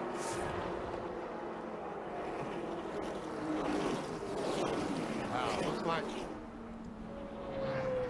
looks like Uh-oh. Did Skinner get in? Bill Elliott. No, Bill Elliott got by him. Oh. It's LePage and Elliott. We got to go through inspection, okay? So you got to top it off with fuel. They're going to make you top it off, but let's get ready. They'll think. Let's look at it again. We were so busy watching Skinner, and I forgot about Bill Elliott. There you see Skinner on the bottom. You see That's Elliott on the left. Ah, okay, you're right. We were watching Skinner and Cope, and then banging into each other. And Bill Elliott, who already had a place in the starting field based on time, takes a position based on his finish. That's right. So that means that Robbie Gordon can fall back on his time and will be in the Daytona 500 in the 7 car in the second race. So Robbie Gordon in this race was the biggest Hermie Sadler and Bill Elliott fan. Oh, yes. Oh, yes. Sadler fell out early, but by Bill Elliott taking a position based on how he finished in this race, Robbie Gordon, who just missed the Daytona 500 a year ago, will lock himself in. Skinner will go home. And by the way, did we say Elliott Sadler won the race? Yeah, I did get that in. Okay. For a long time, fans have talked about how this is one of the best days of racing of the year because you get to see all the stars. There's a lot of drama, a tremendous amount of pressure. The pressure not so much what it used to be before they went to the top 35 being locked in, but it's still a fantastic day of racing, and guys trying to earn the biggest ticket they can get, a trip to the Daytona 500. Unofficial results now. Elliott Sadler wins. Carl Edwards Jr. worked his way up, had to start at the rear of the field after an engine change. Jimmy Johnson started at the rear of the field because of an infraction after his qualifying time was disallowed. Matt Kenseth had to start at the back of the field after he lost a tire in qualifying. Kurt Busch in his first run for Penske. Jeff Burton will start on the pole despite finishing 7th today. Then Stewart, Denny Hamlin, Martin Truex Jr. Jeff Green, Ken Schrader, Dale Jarrett, Kane, Sherman, all in the Daytona 500. Kevin LePage and Bill Elliott raced their way in. Skinner, Cope gets shut out. Along with several others. Larry Gunzelman, Larry Foyt, Andy Belmont, Randy LaJoy, Chad Chaffin, Paul Menard will not be in the Daytona. And NASCAR has asked Sterling Marlin, his crew chief and car owner, to visit them in the NASCAR rig in the garage after the race. To victory lane in Allen. And Elliott Sadler. Anxious to climb out of his machine after a little overtime in a 150-miler. Elliott, congratulations, back in victory lane at Daytona in this race for a second time. That's a great feeling. My guys have worked so hard this offseason. Tommy has really come in and changed his whole attitude of this race team. I just got to thank all the associates, the M&M Mars. They've been behind us 100%. We had a tough season last year. They didn't get down on us. Gave us a good pep talk, and to get the first Ford Fusion victory is a great feeling. You got the lead on the pit stop back at lap 28. How difficult to keep all those guys behind you from there? It was pretty difficult, but you know, we've had the best pit crew in the garage, I think, the last couple of years, and they showed it again today. We had some great race teams in our race today, and we beat them all out pretty handily. So this win goes to the guys on the crew. They've worked so hard this offseason, a lot of lifting weights, a lot of practicing. It paid off today. God, it's a great feeling to get back to victory lane, to be wiped out last year, to come back and get one this early. For all of our great sponsors, City Financial and everyone, to get the first Fusion victory, Allen's a great feeling.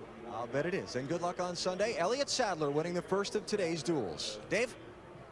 With Kevin LePage, who finished 16th, but it looks like a victory, Kevin. I tell you, I hadn't worked so hard, but I got to thank everybody from AMP Energy Drinks and Greg Connor and all the guys, Jeff Steck, all the guys back in the shop for putting this effort together. We were a little worried there when all those guys came in and put tires on, and we decided to stay out, us and Skinner, and hopefully Mike gets it in, but you know, man, what a tough day. I mean, it was the hardest race I've raced. I mean, I thought last year was hard. This was even harder this year. And your car was overheating a little bit? Well, we put a little tape on it, and we went too far, and got to learn, you know, and we had to take everything we could, but just can't thank enough for all the Yates, Roush guys for giving us this motor, and looking forward to 500. Kevin LePage races Sunday. Matt? Now we're back here at the Bad Boy Mowers car. We checked in at the beginning of the show with Mike Skinner. You had to race your way in very close to the finish. You didn't make it in. Now you have to wait for time, Mike. Yeah, it don't look good for us, but right front tire blistered all the way around and just wore completely out, and just didn't have enough left for him. But hard to get any help out there. But that's tough. I hate it for Bad Boy. I hate it for Bill Davis. I think I've made about 9 of these in a row. I sure would like this to be the 10th, but that's okay. You know, we got a good little tundra over there, and we'll go from there. Now you've got the waiting game. I don't know what there's to wait out. I think we're down, aren't we? You have time that you can maybe fall back on depending on what happens in the next race. Oh, I don't think our time's very good, Matt. Well, we'll keep an eye out. Marty? Well, Matt, it was a spirited battle between Derek Cope and Mike Skinner to the very end there. Did you know that you were kind of racing him for a possible transfer spot? Yeah, I know. I was trying. You know, he was digging in the back of me there, trying to slow us down, you know, and just, you know, one of the things, just didn't get it done, you know. But, you know, it's unfortunate for all the sponsors, and, you know, My Guardian 911 and Royal Administration and, you know, Sundance for all their help to get here. We just, you know, we really just got lucky we got a chance to go back at him anyways. You know, we lost a draft. I got blocked up there, and a car just wouldn't run without somebody behind it, and I needed somebody behind it at all times. And did all we could. We were early in the transfer spot most of the time, and just, you know, just didn't get it done when we needed to right there. So, unfortunately, we'll just have to try again in California. He did his best to crowd Skinner coming off of 4, but it wasn't enough, Dave.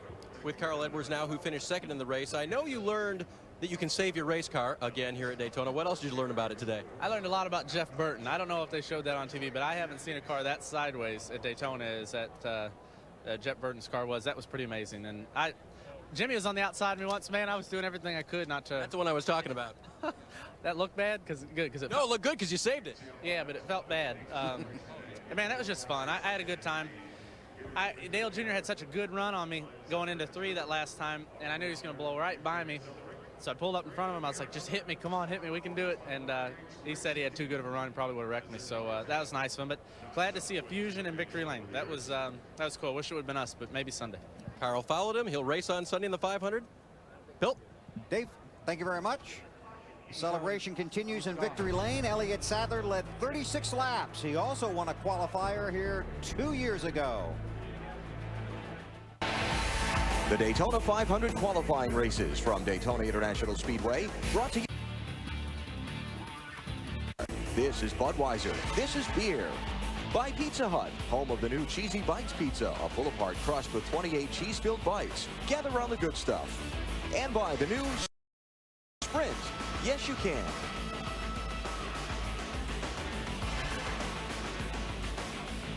Back here at Daytona, we want to walk you through the results one more time from the first qualifying race. Remember, the top 35 in owner points from 2005 were already locked in. That includes all of these guys because Martin Truex Jr. had the points from the 15 car. And all these guys will start on the inside row of the Daytona 500. You go back to 16. Kevin LePage raced his way in.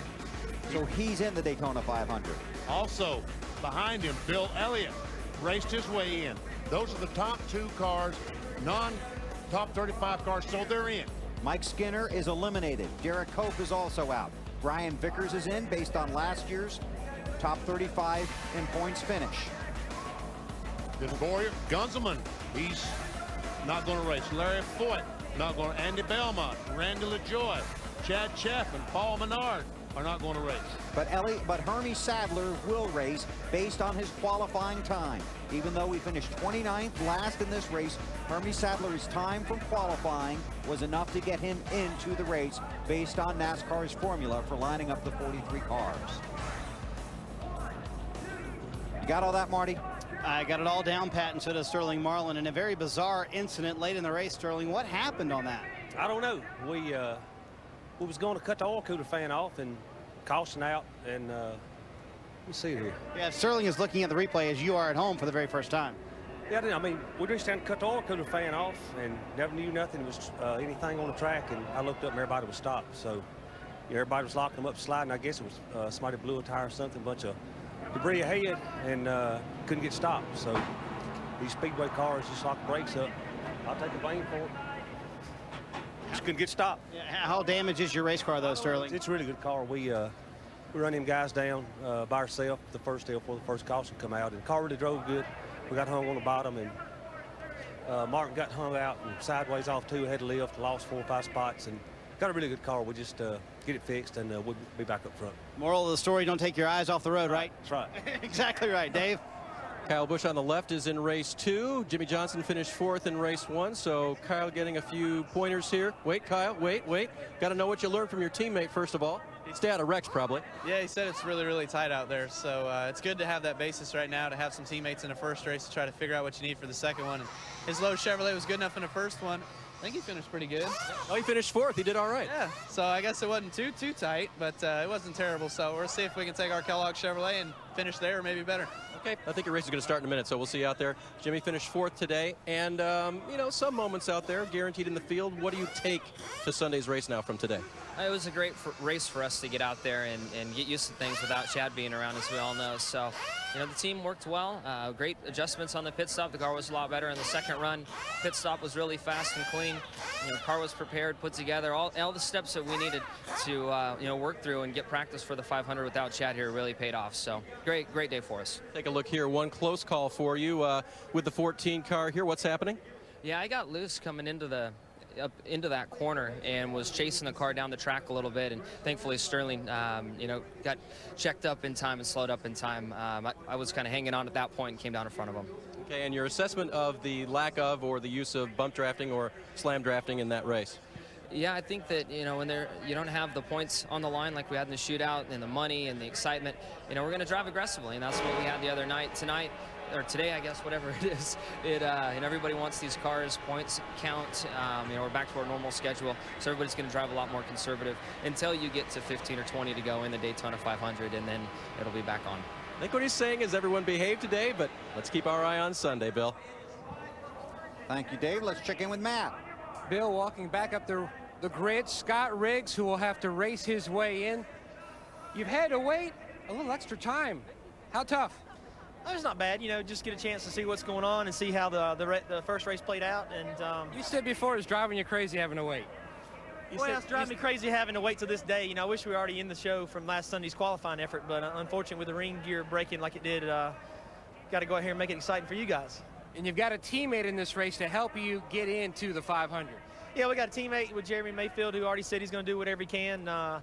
Plus, we had some other guys as far as the Petty clan, and Kyle came up to me, and they lease engines from Evernham. They're really close supporters of ours, too. So we got the guys like that to be there to work for us. Still got our work cut out. Just got to be careful. It's a long race. The last race took forever. So, you know, we got plenty of time. Just take our time and be there at the end. This young man finished 4th in the Daytona 500 1 year ago. Will have to race his way back into the 500. But like he mentioned, he's got a teammate in Jeremy Mayfield and corporate teammates from Petty Enterprises. Thanks, Matt. Big race for Scott Riggs and for Evernham Motorsports. They want to get that new driver, that new sponsor with Evernham into the Daytona 500. Getting set for the second race here at Daytona. Be sure to catch the drama of the NBA on TNT. Coverage begins tonight at 7 o'clock. An NBA doubleheader, 76ers and the Bulls. Then the Rockets and the Suns. Tomorrow at 9 p.m., it's the NBA All-Star Rookie Challenge. Then on Saturday, following the Hershey's Kissables 300, it's NBA All-Star Saturday, and it all caps off Sunday night, 8 o'clock Eastern Time, the 55th annual NBA All-Star Game. East meets West for one dramatic night. 20 hours of NBA action on TNT, and it all tips off tonight if we get done here. Dave. And Bill, I've caught up with Scott Wimmer, who drives the 4 car this year. That's a new ride for him, and as drivers are good students of racing history, you know this team has won the Daytona 500 3 times, right? Yeah, I definitely do. This is a great car to be in down here at Daytona, and have aero exhaust on. We're really excited about that, but we got a lot of work to do today. We need to race our way in and just stay out of trouble. I think that's going to be the key, and just hopefully race our way in the 500. And you said at the end of the first duel, you've done all the numbers, and one interesting fact came out of that as you guys figured out the scenarios for yourself, right? Oh, yeah, we definitely did. We were watching it, and it's good to see Robbie Gordon in the 500. Last year, he missed it by 1 car. He's in now because of Bill Elliott's pass right at the end, so we're not... less guy you have to race. Yeah, we're not racing him, which is exciting because he's a tough competitor out here, but there's a couple other good cars in this field we're going to have to race hard. I have a feeling those good cars would like to beat Scott Wimmer and put themselves in the 500. We'll see, Matt. Wimmer is exactly right. Robbie Gordon, after missing last year's 500, big sigh of relief, you are in. Well, you know, provided 36 goes through tech and gets cleared, we'll be in the Daytona 500. But you know, our car was very fast last Sunday when we qualified. And we were sitting here in this fourth fastest starting position. That's what really brought us into the field, provided that Bill's car rolls through okay. Talk about last year, how important it is to start the season on a positive note. Missing this race, it's tough to bounce back from something like that. Well, you saw how competitive that race was right there, and we finished 7th in the 150 a year ago, and that was enough to get us out of the race.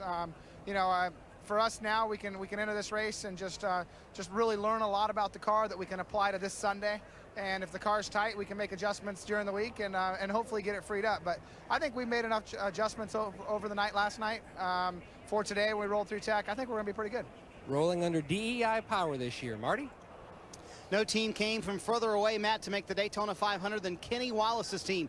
This team is based in Denver, Colorado. 1,600 miles and 27 hours to get here, and it all comes down to this. Kenny, can you get this car in the 500? Yeah, you know, my quote of the year has been the biggest risk of all is not taking one, so I'm really proud of this team. Furniture Row, great sponsor. It's a sponsor-owned car, so, you know, all we can do is go by the past, and we don't live in it, but we learn by it. And last year, I came down here against all odds with Michael Waltrip and made the race coming off of turn 4. So, you know, it's the thrill of what is it? Thrill of victory and the agony of defeat. So hopefully we'll come away happy. But if not, you know, we still have the AutoZone Ford in the NASCAR Busch Series. But hey, I want to make the Daytona 500. I've got a positive attitude, but I'm focused. As he mentioned last year, coming off of turn 4, he was not in the 500. By the time they got to the start-finish line, he was in. Alan? Well, those are the have-nots as far as a guaranteed starting spot in the Daytona 500. Jeff Gordon is a have. He has a guaranteed starting spot in the 500, and he'll start on the front row as long as this car makes it to Sunday in one piece. So what's the game plan now, Jeff, for this following 150 miles? Well, you know, hopefully we can get a good, clean start here, and it looks like it takes about 15 laps before the handling starts to go away, and you know, hopefully we've still got a good position with the DuPont Chevrolet up there. We start feeling really what the car has to offer. As much as I'd like to get a little bit further back, top, you know, 5 or 6 to see what it's like in traffic, my plan is to try to keep it up front the whole time. And really, we need that green flag pit stop. You know, we've got a fresh pit crew, and we're just trying to get experience so that we can, you know, come into Sunday's race feeling like we can win the Daytona 500. I'm sure you sat back and watched the first race and evaluated the different things that were going on. Anything in particular make an impression on you? Well, it looks like we figured out, you know, some things on the bump drafting, but under caution we've got some problems now. So, you know, I thought that the racing looked really good and clean. Obviously, handling was an issue for a lot of guys, tire wear with the right front. So a lot of things that you know, we're going to be able to learn. Hopefully there's some rubber laid down right now, so it'll help the tire wear a little bit. But, you know, for the most part, I thought the racing was much cleaner than what we've seen. So it's a good start for what's going to happen the rest of the weekend. Good luck. Jeff Gordon on the pole for race number 2. Thanks, Alan, and we're less than 2 minutes away from the command for race number 2 this afternoon. Here's what happened in the first race. Paul Menard hard into the wall after blowing a tire. We had 2 guys almost hit exactly the same spot because of right front. There's Chad Chaffin.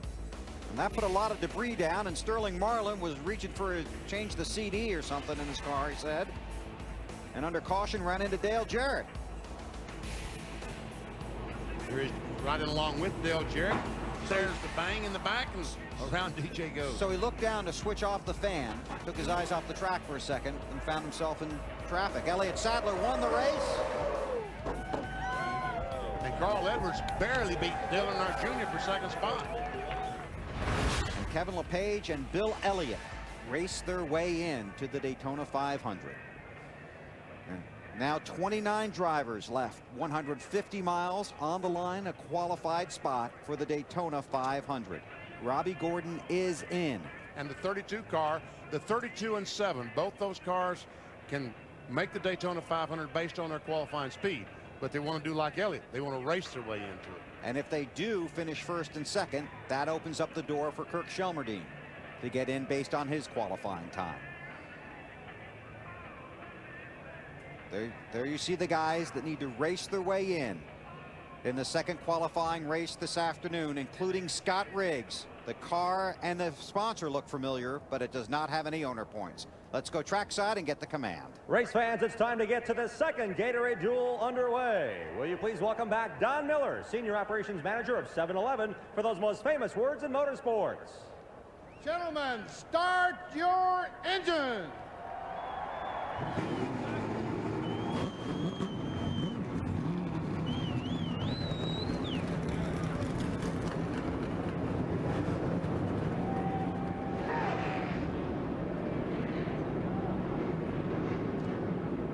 29 cars roar to life here at Daytona.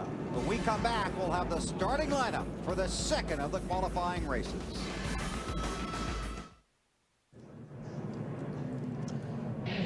TNT Sports is live in Daytona Beach, Florida, the second of the Gatorade Duels. The cars rolling off of the track, a 150-mile race that will finally lock in the final contestants for Sunday's running of the 48th annual Daytona 500. Here is the starting grid.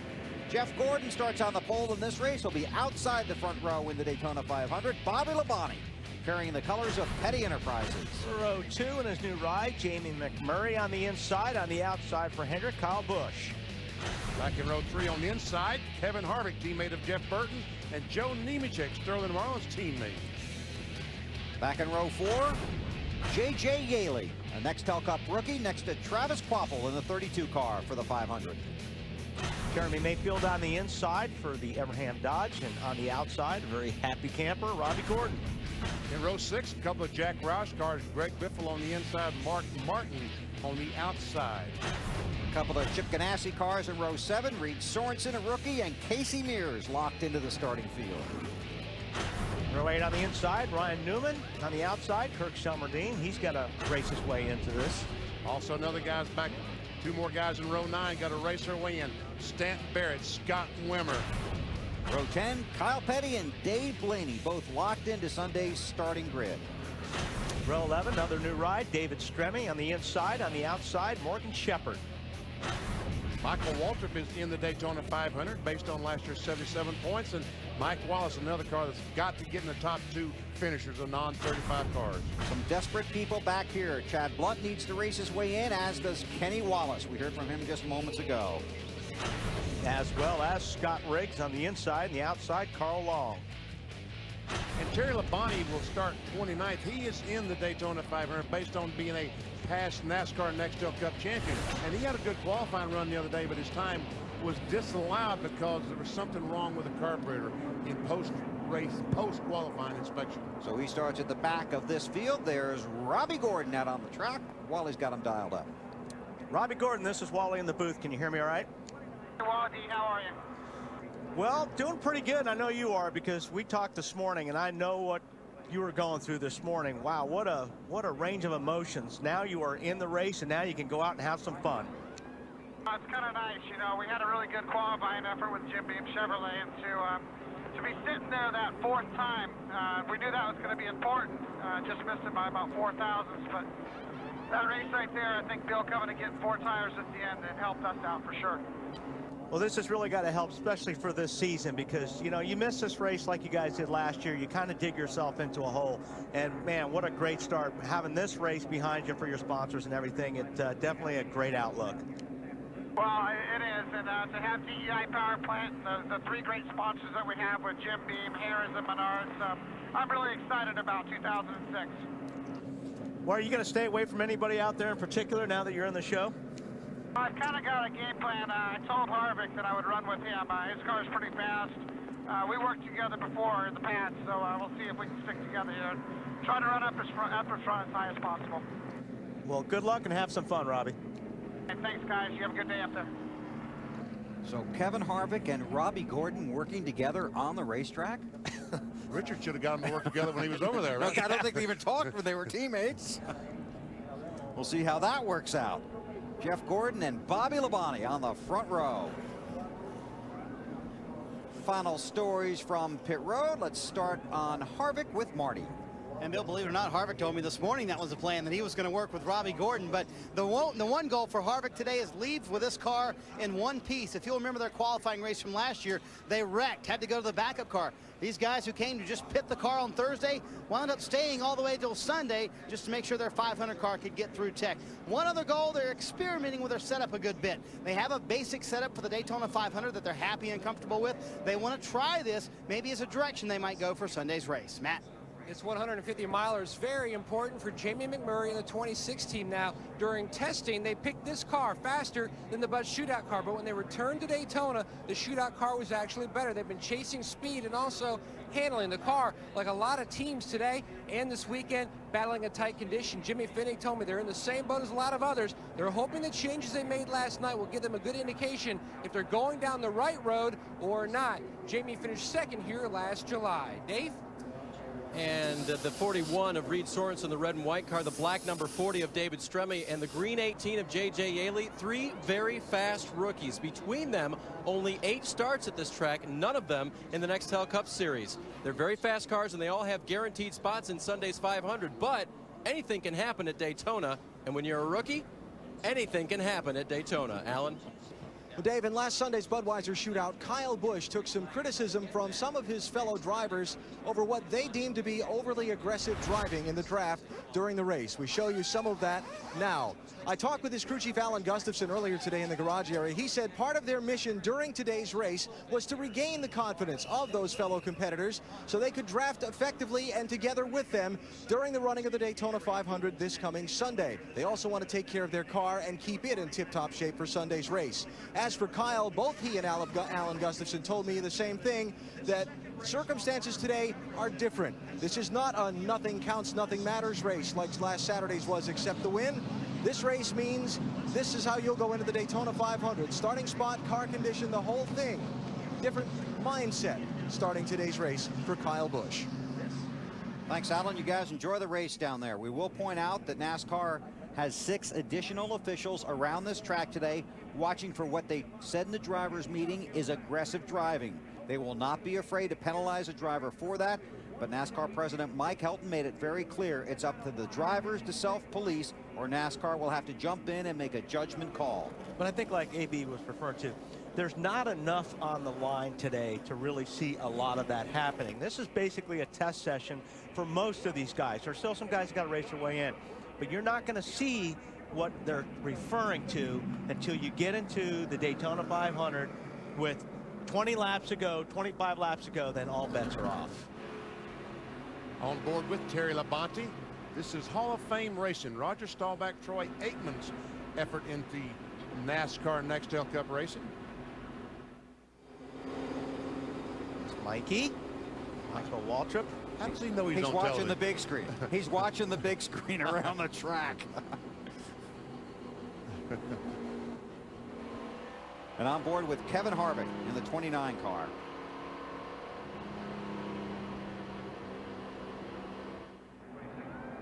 There's Harvick.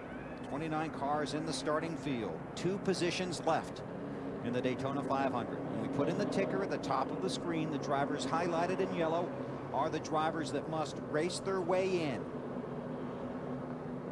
this 150-mile race. We are live on TNT. We've had 2 weather delays, about an hour and 20 minutes late getting started, then a red flag in the first qualifying race for a brief shower that passed over the track. But the fans have stuck around. These drivers have waited all day for this. See the fans coming to their feet as the drivers come out of turn 4. It'll be 200,000 people here Sunday afternoon to watch the 48th running of the Daytona 500. It really is an unbelievable anticipation getting ready for the green flag. You saw those people. It's just a reflex. You stand up for the start of one of these races. Pace car to pit road. For 2 guys, their dream is about to come true. 150 miles from now, we'll know who they are. Live on TNT, the green flag is out for the second qualifying race at Daytona.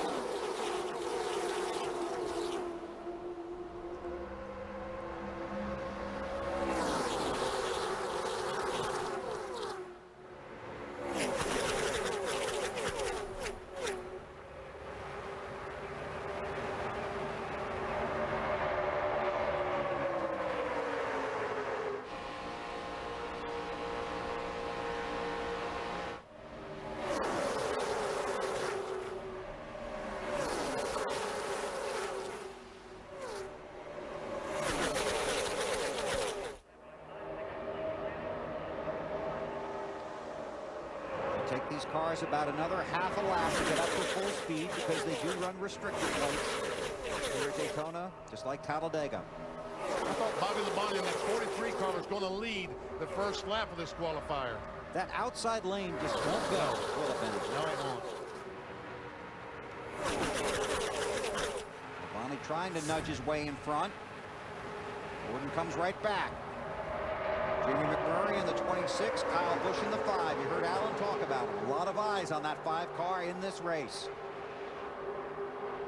Just kind of seesaws back and forth. Low lane has an advantage, then the high line. See who can lead across the stripe this time. Up, Jimmy Gordon. Allen. And Bill, just to further elaborate on something Jeff Gordon hinted at in our pre-race interview, Jeff told me he wants to keep the car in the first 5 or 6 spots on the racetrack. If he falls back to around 10th in line, that may make him a little uncomfortable, and you may see him drop a little bit further back. He does not want to bend this race car up by Sunday. Marty? The 43 is up front at Daytona. How about that? Bobby Labonte has now taken the lead. Bobby told me before he climbed in the car, you know, even though we qualified well, we're going to surprise some people with how well we will race in this 43 car. We are a threat to win the Daytona 500. We're here to prove something, and they're leading right now. Talked to Kyle Petty earlier in Speed Weeks. He said he expects this 43 team to win this season with the former champion Bobby Labonte on board. Man, that is so good seeing Richard Petty and Kyle's car up front at Daytona. It's been a long time, Wally. Yeah, those guys have struggled for a long, long time. And it's good to see them put the right people in the right place, and that's how you make magic in this business. Robbie Loomis coming home to Petty Enterprises.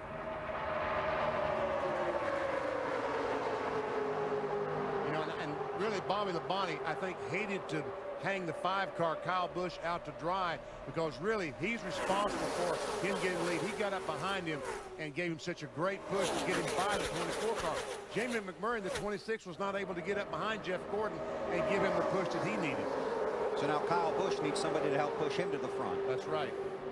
Joe Nemechek would be the current candidate in the 0-1. 3 wide right there. Those are guys desperate to race their way forward. Just gonna say, see Wimmer up on the high side, the 4 car. He's one of those guys that needs to race his way in. You can see the names in yellow on the ticker. Those are the drivers that must race their way in. And there's Quapple and the 32 car, Robbie Gordon and the 7 car running side by side. 2 of those drivers highlighted in yellow will be in the Daytona 500, the top 2 finishers. Terry Labonte is in yellow, but he is already locked in by virtue of the past champions provisional that Benny Parsons spoke of earlier.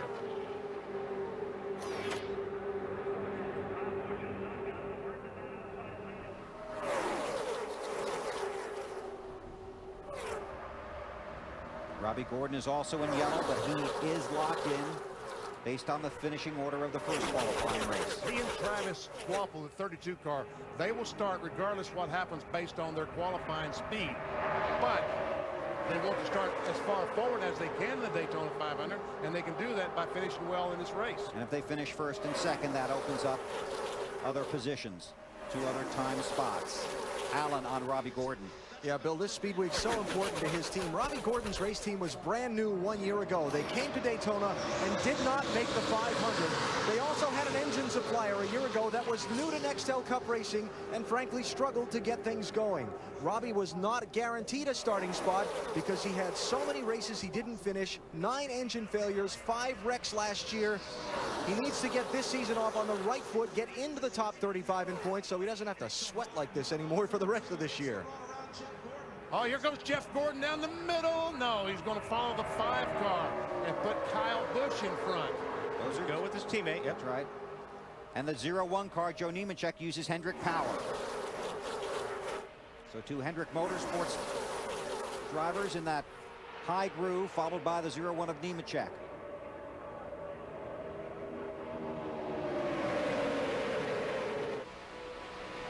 On board with Harvick. Mark Martin in the 6. Robbie Gordon right behind him, the Jim Beam Chevrolet. He found his teammate, or the fellow he was going to work with, Kevin Harvick. He's right behind him. It was just so funny. See how rough this racetrack is, especially through 1 and 2. There's a lot of bumps down in 1 2 on the bottom. Down the backstretch and heading into 3. Everybody giving a lot of room to each other so far. Very similar to what we saw in the first race. The guys up front, very polite for now.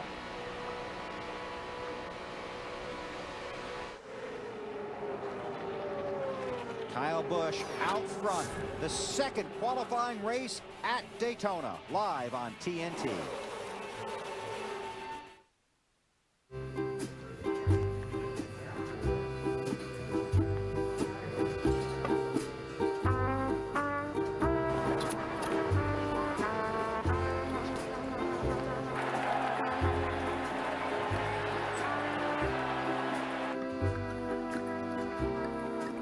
When it comes to food, you need a light beer that measures up.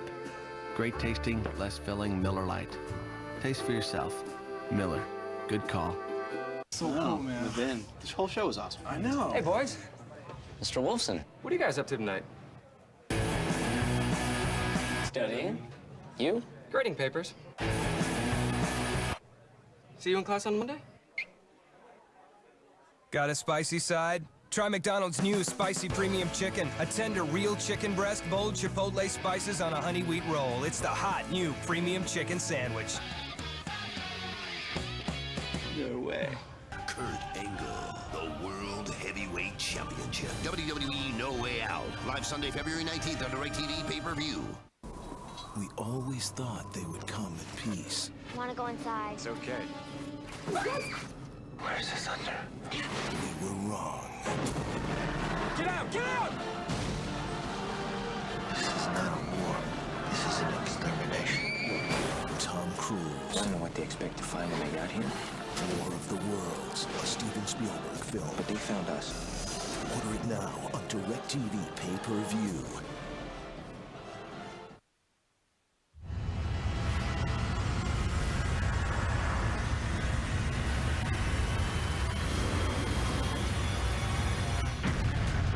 Coming to TNT. We have 18 days before it hits Earth. Hold on! We have one chance to save this planet. Armageddon, Saturday, February 25th at 8 on TNT. TNT. 11 laps of 60 complete in the second qualifying race. Kyle Busch continues to lead. That's the 26 of Jamie McMurray, the 01 of Joe Nemechek. Jeff Gordon runs second in that 24 car to his teammate. And so far, the 32 car Travis Quapple's doing a terrific job as they hang in the 5th position last time by. Yeah, those guys would like to just see it stay this way.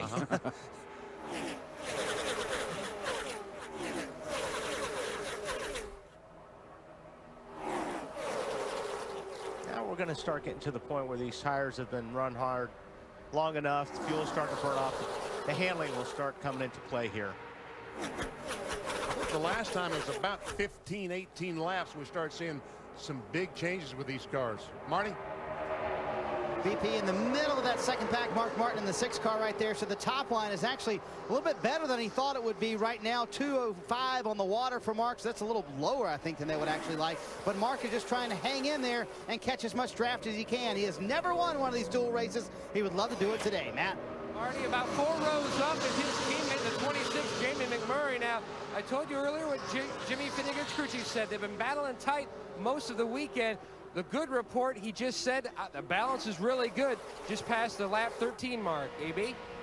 Yeah, Joe Nemechek having a pretty strong run. You see him up there in that outside lane, hanging around toward the front. Was as high as the 3rd position in the scoring a little bit earlier. As Scrucci, Fry, and Pemberton feels like they have a really solid car for this race. Just want to hang around the front, keep it clean, get to the pit stop, and see where their handling's at. Marty? And Alan, right behind him, trying to pass him right now, is Kevin Harvick. And they didn't say much when Robbie Gordon came up. They just said, there's your drafting partner. I guess the deal is working so far between Harvick and Robbie Gordon. Right now, Robbie Gordon and Travis Kvapil in that 32 car, Robbie in the 7, are the highest running cars of the guys that would have to race their way in. Both those guys are already locked in by virtue of what's occurred today and Kvapil's qualifying time. So that'll open the door for guys deeper back in the field. But currently, as they run now, they would start in the 6th and 7th row. If they fall out or have trouble, have to revert back to their speed, they go back to the 20th row. Correct. There's a shot looking out the back of the 29 car of Kevin Harvick. Going into turn 3. Look at the nose of the car in Robbie Gordon's. It's just tapping the racetrack through the corners. That's how rough it is. Remember when Paul Menard crashed out of that first race? His chances of making the Daytona 500 were mathematically incredibly long. But if the race ended right now, he would be in. If these two guys got in on in the finishing position rather than speed. How about that? Who would be the other car? Kirk Shelmerdine. Kirk Shelmerdine. Huh.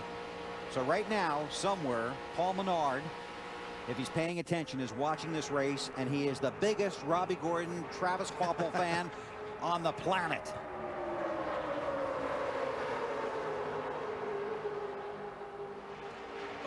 I think Kvapil wanted that to happen. No. Martin, 6 cars, shoots out up the outside, and looks like he's got Biffle with him in the 16. He's got the 09 of Mike Wallace behind. Yeah, I think he had to get out of the throttle there a little bit because he's lost a lot of momentum, but guy going the right way is Scott Riggs, Dave. And Benny, he had an interesting day in practice yesterday, didn't he? Oh my gosh, I talked to him last night, and the first lap of practice out, he bottomed out and knocked the rear end housing back a ½ inch. And they didn't discover it.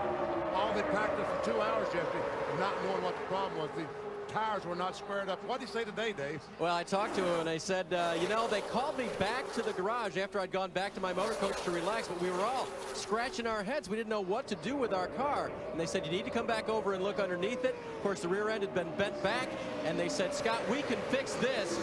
And Scott went to sleep last night believing that this was the race car he had under him before it had that problem, and one that he could race to the front. So far, so good. But the thing, they chased that around. They didn't know that was bent, so they made a lot of changes on that race car trying to fix it, and then they found out that the rear was knocked back, correct? Well, absolutely right. Yeah, they spent the whole 2 hours, as I said, scratching their heads, chasing it around, really, in essence, wasting time trying to find something that had a bad baseline. And now they went back to just their baseline setup to start this race. Scott reporting that the car is just a little bit tight, but really pretty good as he moves forward. Matt?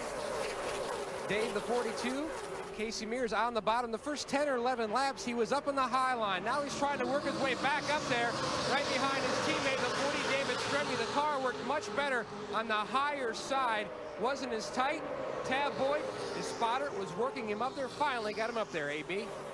Well, the report on Michael Waltrip's race so far, he started to make his way toward the front from his 23rd grid position, got up to about the 11th or 10th spot, and then kind of got hung out of the draft for a second and lost all that ground back, quite a bit of it anyway. Michael's saying right now that his car can't really keep up by itself. He needs a strong push, like he's getting right there from Scott Riggs, to make some progress through the field. And Scott Riggs trying to get by the 09 of Mike Wallace, and there's Wimmer. If he can get by those cars, then he's got one more to get by, and he's in Travis Kvapil. So Riggs trying to work his way forward. Remember, there will be a pit stop during this race, sometime probably between lap 30 and 35.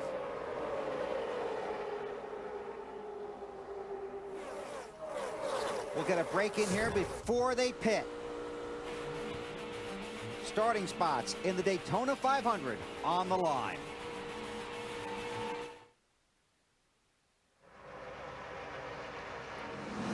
Saturday at 1 o'clock on TNT. It's the Hershey's Kissables 300, Wally's favorite race. The NASCAR Busch Series in action here at Daytona. Then Sunday over on NBC, the Great American Race, the 48th annual Daytona 500. A weekend of racing from Daytona coming up on TNT and NBC. Kyle Busch continues to lead, but while we were away, things got exciting for Robbie Gordon. And Robbie Gordon in the 7 car got a little bit loose. Biffle was right up on the back bumper. Took a little bit of air off Robbie's spoiler, and Robbie did a nice job saving it. But I think Robbie may think that he's got some problems because he's kind of dropped back. 14th last time by. Looking back from Kevin Harvick. It doesn't look like much, but you know what? At 185, it's a lot. It's a great race car. And currently it's Travis Kvapil and Mike Wallace in the 09 car. As a matter of fact, Wallace just goes by Kvapil to move into the top position of the non-qualified cars. Dave on Travis. Having just a little trouble with his car right now, Bill. He was really free on the bottom of the track, so he moved up to the high line, and now he's reporting that the car wants to push toward the wall, exiting the corner. So talking about making some adjustments for the 32 on this next stop. It's not good when you're pushing toward the wall, is it? No. Mike Wallace, that 09 car, goes by Biffle. Moves into the 9th position. How about the Biff, Marty? He has a very tight race car, and he said he just cannot keep that car on the bottom. You see, that's why he's running high right now. Doug Richard came on the radio because Greg keeps saying it's getting tighter the longer I run. Take care of that right front. We saw some right front problems in race number 1 today. So when that race car is tight, you don't want to force it to turn, do you guys? And they talked about the 29 car having an experimental setup under it. I don't think it's working well. No. I don't think it is either, BP. He looks like he's struggling, although Bobby Labonte is back to 6th spot. So he kind of dropped back in the middle of the pack, and now he's fighting his way back up. He's right behind Mark Martin in the 6th car. Marty, what are they saying about 43 car? You know, he's happy, and we were talking earlier about he may have lost the handle. Bobby just got shuffled out of the draft. He said the car handling very well. In fact, he's commenting on everybody else's car, saying, man, that car's a little bit tight. He's kind of drifting up through the corners, but his car handling just fine right now. He's a blast to listen to on the radio, too, isn't he, Marty? Oh, he's a lot of fun, Bill, and he's like one of you guys. He's a booth commentator because he knows what's going on in the race. He's like Matt Kenseth is the same way. They understand what's going on in the race and kind of dissect it during the race themselves. Did he say we knew what was going on during the race? I couldn't have been talking. Unlike the booth guys. I couldn't have been talking about you. Not you, Wally. I meant the other booth guys. You're not really, I don't know what you are. Thank you, Marty. Marty got out of that just in time before he brought out the first caution. We got smoke out of the 01 car. Joe Nemechek blows an engine. We just broke a motor. Something just happened. And remember, Ryan Vickers in the 25 car, another Hendrick car, had problems earlier in the week. Pit lane's going to get busy now. Boy, is it ever. Perfect timing for these guys. Almost the exact same time of the caution in the first race. Let's go back and look at it. Just watch the 01 car. You see the smoke just starting to come out of the exhaust pipes, and Nemechek knows he's got something going on and reaches up and shuts it off. Kevin Harvick is on board with Kevin Harvick as he sees the 01 car, and he says, oh, no. That is just, you look up and see that smoke, and it's terrifying because you know there's going to be oil on the racetrack, water, something, and you're going to have no control. You're going to back it in the fence. But it looked like Nemechek actually got to it pretty quick. It looks like he went up and shut the engine off before it really hand grenaded. Alan? Yeah, just the vibration, and they're not exactly sure what it is, but they're going to have Joe take the car to the garage, diagnose it from there. They're in the 500, so there's no sense in trying to bring it down pit road and check it out. You know, the problem is they're going to have to start way in the back on Sunday. And look at this car. Stanton Barrett, a flat right front. And other problems. Yeah, we've seen that problem already today. And it's about that time, 25 laps. Right. Yep. And there she goes. That was the inner liner, I think, that just blew. And Benny, you had a feel from the guys in the garage that right fronts were going to be an issue, yes, even though this tire is slightly different for this race. They had this problem last year, and Goodyear bought a tire that's a little bit different this year and trying to cure the problem, but some teams had some issues with it, and obviously some other cars have had issues today. And don't you think, though, a little bit of that is because this racetrack is probably so green, too? I mean, more rubber on the racetrack should help that later on in the weekend. I would think it would get better. Yes, I agree with you, Wally. Mike Wallace, who had the 46th fastest time in qualifying, currently 6th in this race, trying to race his way in to the Daytona 500. Bill, let me tell you something. There's very few that gets around Daytona Talladega better than Mike Wallace. Hoping for a good run today. The field to pit road, we go to Matt. The 26, McMurray, the first of the leaders to peel off. Now, he told crew chief Jimmy Finney the car is just getting tighter and tighter as we run. Do not be scared to make significant adjustments. That's what he did. Significant wedge and air pressure. Marty? Bobby Labonte in the 4th position, Matt. They asked what changes he wanted with the car. Bobby paused for a moment and said, nothing. 4 tires, no chassis changes. Alan? Yeah, if you saw the shot of Kyle Busch in the top left box of the 5 car, he overshot that white line in front of his car. He had to back the car up inside the pit box before the service started. Lost him a lot of spots, Dave. Dave Blaney very happy with his car. Not going to be happy with this pit stop. Trouble on the left rear will make him lose positions. Now he stalls and heads back out. They were making no chassis adjustments, but a big problem on the left rear for Dave Blaney. Well, really the first pit stop for most of these teams, the guys that weren't in the shootout. You see David Stremius stall the 40 car, and the team trying to get it restarted as they push it down the straightaway, down the pit road. There it goes. Stremi gets underway. Kyle Busch lost a lot of positions, came in as the race leader. Just slides through his pit. Officials tell him that you've got to go back behind that line. Cannot make mistakes on pit road. Costs you too much track position. Kyle Busch will. The Daytona 500 qualifying races from Daytona International Speedway, brought to you by Pizza Hut, home of the new Cheesy Bites Pizza, a pull-apart crust with 28 cheese-filled bites. Gather around the good stuff. By Valvoline Motor Oil, the #1 choice of top mechanics everywhere. And by new Gillette Fusion, the best shave ever in manual and battery power. The infield at the Daytona International Speedway is packed, and they will be here for the duration. There's the cross flags, meaning we are halfway through this race. 60 laps to determine the starting field for the Daytona 500. Mike Wallace went in 6th, came out 10th. Trying to race his way in. Travis Quapple in the 11th spot. Up front, Jeff Gordon, Jamie McMurray, Mark Martin, Greg Biffle, Kevin Harvick. Then Bobby Labonte, Kyle Busch, Ryan Newman, Casey Mears, and Mike Wallace round out the top 10.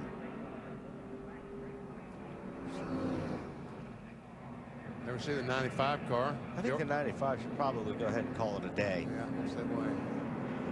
He's been on pit road for some repairs, but clearly not enough. 3 laps down for Stanton Barrett. You can see all the NASCAR vehicles on the back straightaway. That's cleaning up the debris that he caused when he had that right front tire problem earlier. Marty, what are you working on?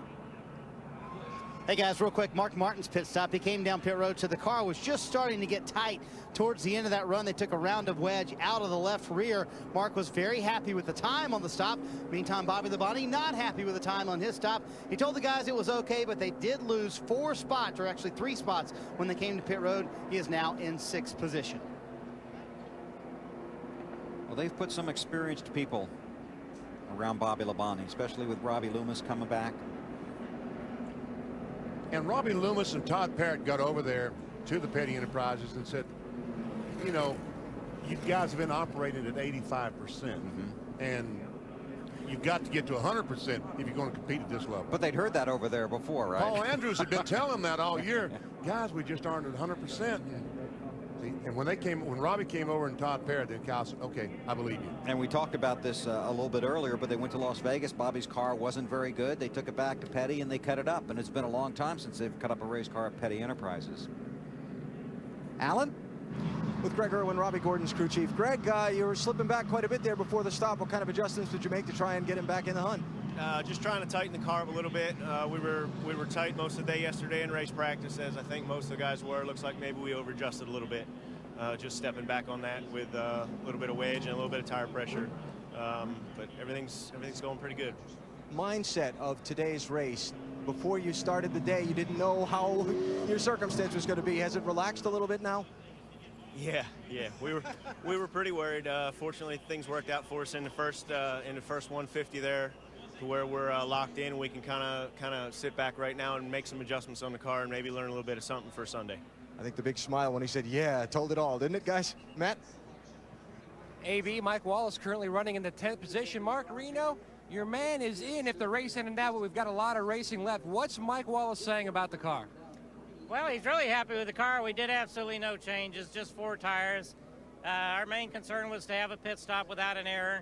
You know, our right front tire changer, his father died and he couldn't come, and Bobby Hamilton Sr. was good enough to loan us his tire changer, and everything went great. So it's sort of back in Mike's hands now.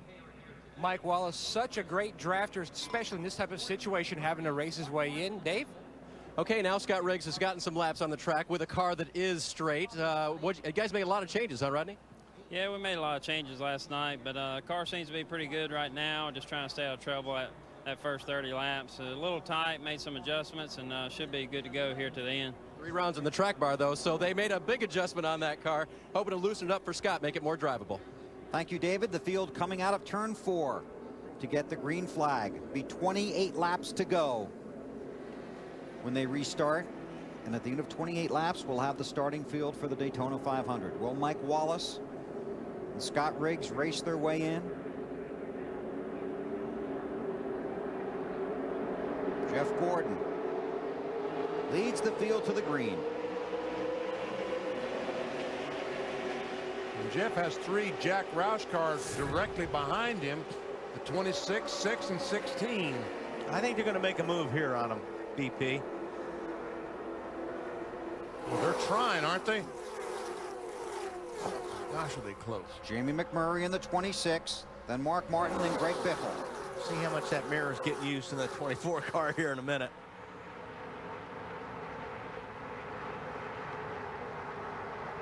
Mark wants McMurray to go. Mark's not going to wait. I think they should have made that move a little bit earlier when they were still shifting.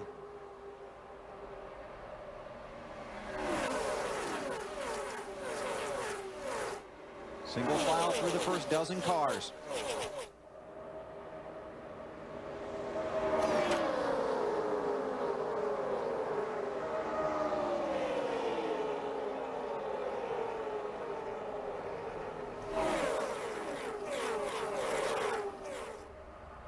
I believe if all 3 would pull out, they could get by the 24. But we just haven't seen that outside lane go. Yeah, but if they hang Jeff out on the bottom and everybody follows McMurray, that outside line will go. Marty? Hey guys, Greg Biffle just came on the radio, said, I think I might have a loose wheel. The crew is getting ready. They told him to feel it out for a few laps, but that's not a fun feeling here at Daytona. Oh, we've seen a lot of that today. Yeah. And when I looked up on the board and saw that Biffle had gone from about 7th or 8th on the caution flag to 4th, you knew it was a great pit stop. And sometimes those great pit stops, they're about a half second too fast. They're too good to be true. Uh-huh. How long do you wait? How long do you wait if you're Biffle? Well, you wish it away for about 2 laps. And when it doesn't go away, the vibration will get worse and worse. That's when you've got to make a judgment call and say, hey, this thing's ready to peel off the wheel. I need to come in. You're kind of hoping as a driver that a yellow will come out. Right. You're sitting there going, man, I hope a yellow comes out before I have to do it. But then it's a driver finally have to make a decision that it's gotten too bad, and you have to come in. Allen on Kyle Busch. Yeah, remember Billy went from the lead back to 7th place because he overshot his pit stall on the pit stop a minute ago. When he left pit road, Kyle came on the radio, apologized to his team, said, I hope I get the hang of that by Sunday. His crew chief, Alan Gustafson, told him, that's all right, just settle down, take a deep breath, and we'll work our way back to the front. Dave? The 12th pit reporting that driver Ryan Newman was pretty happy with his car the first run, although coming off of corner number 2, the car would push toward the wall. So crew chief Matt Borland suggested a track bar and wedge adjustment to try to help that car turn a little bit better. Thanks, Dave. Top 8 cars trying to pull away in single file. These drivers all locked in to Sunday's running of the Daytona 500, racing for starting spots and pit positions. Mike Wallace runs in the 10th spot, trying to race his way in. Quapple is 11th. Robbie Gordon already in his 13th. Scott Riggs back in the 14th spot. Riggs really needs to pick up the pace. Yeah, and guys like Wallace and Quapple, they like it like this. They want it strung out. Hopefully they can break away from the guys behind them trying to race their way into this 500. It's Casey Mears in the 42. There's Mike Wallace in the 09. Travis Quapple's locked in based on his time. And Jeff Gordon just ran his fastest lap of the race. Last lap. Got all those guys chasing him. Well, behind those top 6 cars, that is the race for getting in the Daytona 500. The 09 Wallace, 32 Quapple, and then the 7 and 10, all in that group of cars. Dave? And of course, Scott Riggs trying to race his way in right now in that Valvoline Stanley car, trying to make his way back toward the front. His main concern today, after he got his car straightened out, they believed, was about the other guys who were racing for the transfer spot. He was afraid that they might get a little rough and maybe get in the way. Well, they probably feel the same way about him. Matt? Wallace in 10th in the 09 had issues in practice with a tire. He finished 8th here in July. Best finish here at Daytona was a 6th back in 2001. In fact, that year, he was one of the best restrictor plate drivers. All top 10 finishes, trying to get himself back in the Daytona 500, currently in 10th. And this is not what Riggs needs right now. He tried to pull out and pass Robbie. Now he's hurting himself and Robbie because they've lost that pack they were racing in. Now they get back in a line, but I don't know if they're going to be able to catch that pack. That's right. Robbie backed off to let Scott get in front of him and see if they could run those guys down. But Robbie Gordon's car is not handling correctly. You can see that he just can't quite keep up. Does Riggs get impatient back there because nobody else is making a move? Well, and he's the last guy in line, right. And that's the worst place you want to be in the draft because you have a chance of losing that draft because you have nobody behind you. So, yeah, he said, man, I got to do something here.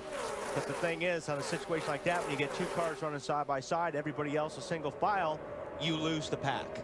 Riggs runs 13th, must get to 11th. A lot easier than it sounds. There's Riggs in the 10. A lot easier than it sounds? I'm sorry, a lot tougher, not as easy as it sounds.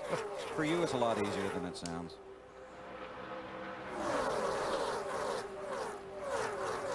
We look ahead, there's Michael Waltrip in the 55. And Riggs in the 10 needs to catch that pack in front of Michael.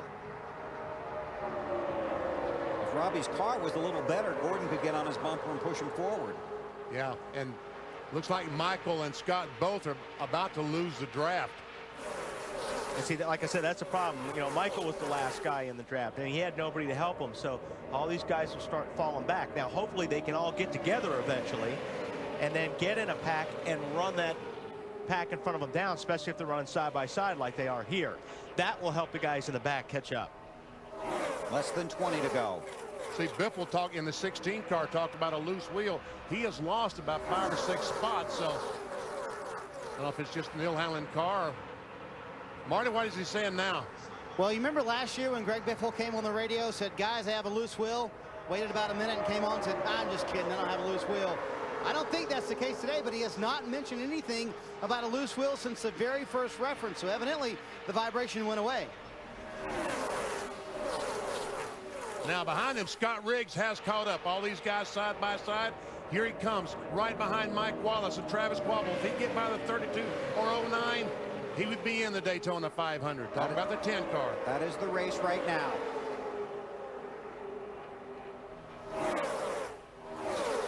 So those cars doubling up hurt their own chances. Put Riggs right back into it. Riggs is looking in the mirror saying, come on, guys, I need some help back here because he needs those cars behind him to get on his bumper to help him push him up through the pack. Robbie Gordon goes to the bottom in the 7 car. Here we go again. Robbie backs off and they get back in line. Because Robbie, when he goes in the corner, his car goes up to racetrack. Now Riggs gets in front of the 32. That means he's in, right? He's in now when they cross the line if the race ended here. But it won't. 18 to go when they cross the line. Now Mike Wallace looks up in the mirror and goes, man, I better get going. Got 2 guys in his mirror that are trying to take that spot away. There's Riggs in the 10 right behind the 09 of Mike Wallace. And here comes Quabble back on the outside in the 32 car. Those 4 cars, 0, 9, 10, 32, 7, racing for 2 spots. Allen on Robbie Gordon. Hey, Bill, Robbie Gordon did come on his radio after that little traffic jam cleared and said, I did back off. I didn't want to have any trouble with this car. He was waiting for the 22 of Dave Blaney to catch him from behind, hoping they could draft up through the traffic together. That hasn't worked out quite like he was hoping for the moment, has it? Now he kind of pulled on the bottom side of him there, Allen, and now Robbie's got some cars behind him if they can get to him. Quapple and Robbie Gordon are in the Daytona 500. They are racing for position. The 09 of Mike Wallace, the 10 of Scott Riggs must finish in front of them, or they will go home. Now the 22 lines up behind Robbie Gordon. Now the question is, will somebody fall in behind the 10 and push both of them by Kyle Busch? Scott Riggs thought about trying to go up and follow the 5 car of Kyle Busch, and he might have wished he had done that. Yeah.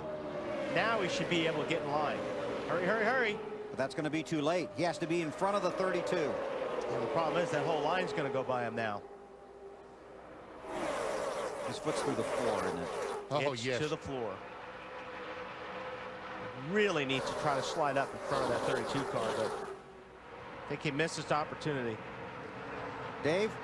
And no comments from Scott Riggs on the radio, just his spotter giving him occasional idea of where the corners of the other cars are. Scott concentrating, not saying anything back. He knows he has what he has, and he has to race it to the finish here. Right now he's got enough, BP. He caught a break because this bottom, the low line took off, and he went with them by Travis Quapple in the 32.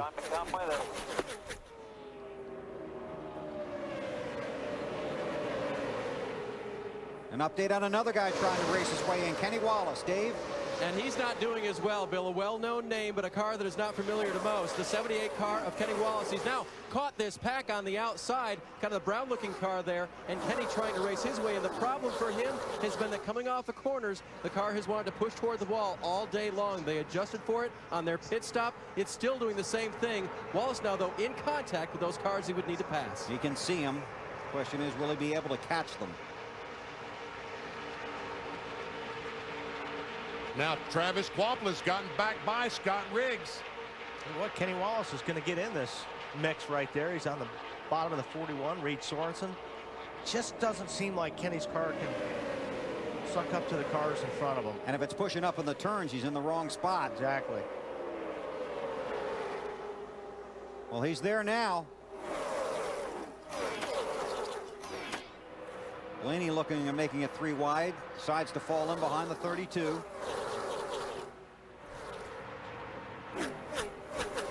Dave?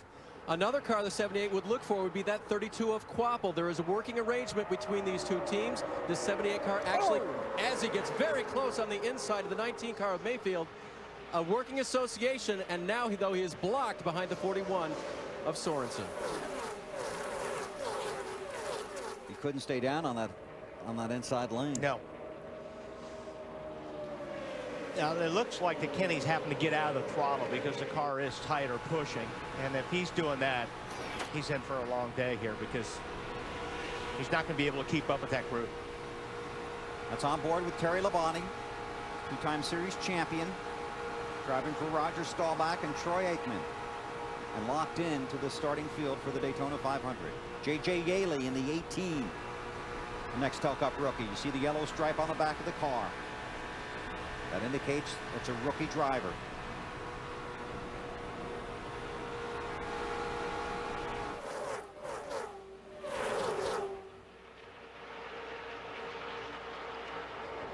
couple.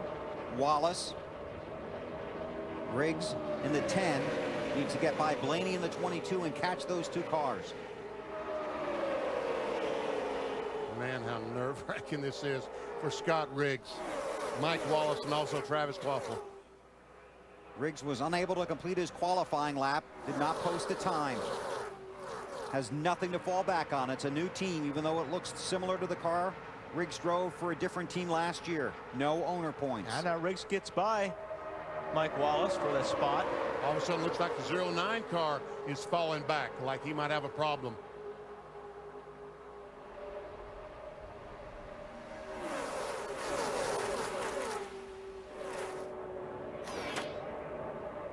Wallace trying to lock onto the bumper of Riggs. Robbie Gordon making the move inside of Harvick. That 5 car, Kyle Busch, is on the inside with no draft and help. A string of cars going by on the outside.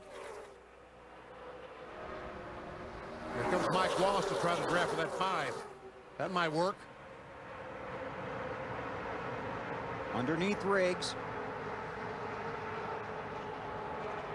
Side by side to get into the Daytona 500. You know how hard they're pushing that gas pedal right now. Their foot hurts. It doesn't get any closer than this.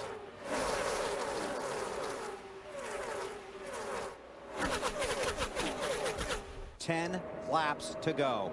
And that's what makes it frustrating for these guys. There's nothing else you can do. All you're doing is looking in the mirror, hoping somebody will get on your bumper and push you past the guy that you're racing. Now both these guys have some help. It's Harvick trying to close in on Mike Wallace. You see him bottom out. Robbie Gordon on the high side there in the 7 car, and he's going to go up. See who he decides to stay with. Scott Riggs maintains his position in front of Mike Wallace. Trying to get on the inside of the 30. Oh, car sideways right in Blaney is around.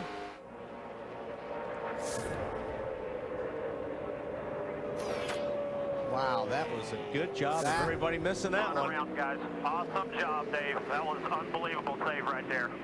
Well said. Left rear tire is flat. And that's what he seems to think happened to the car. Caution is out. Left rear, right rear, but it blew one of them. Watch Blaney in the 22. Yep, left rear does look like it goes down. Wow. Riggs, Mike Wallace both just barely get by. What do you think their heart rate is right now? Riggs and Wallace.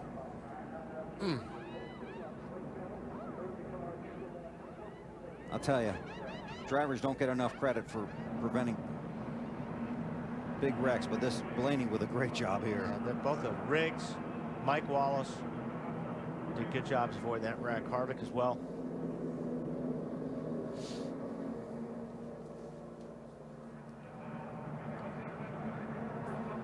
One more look at speed.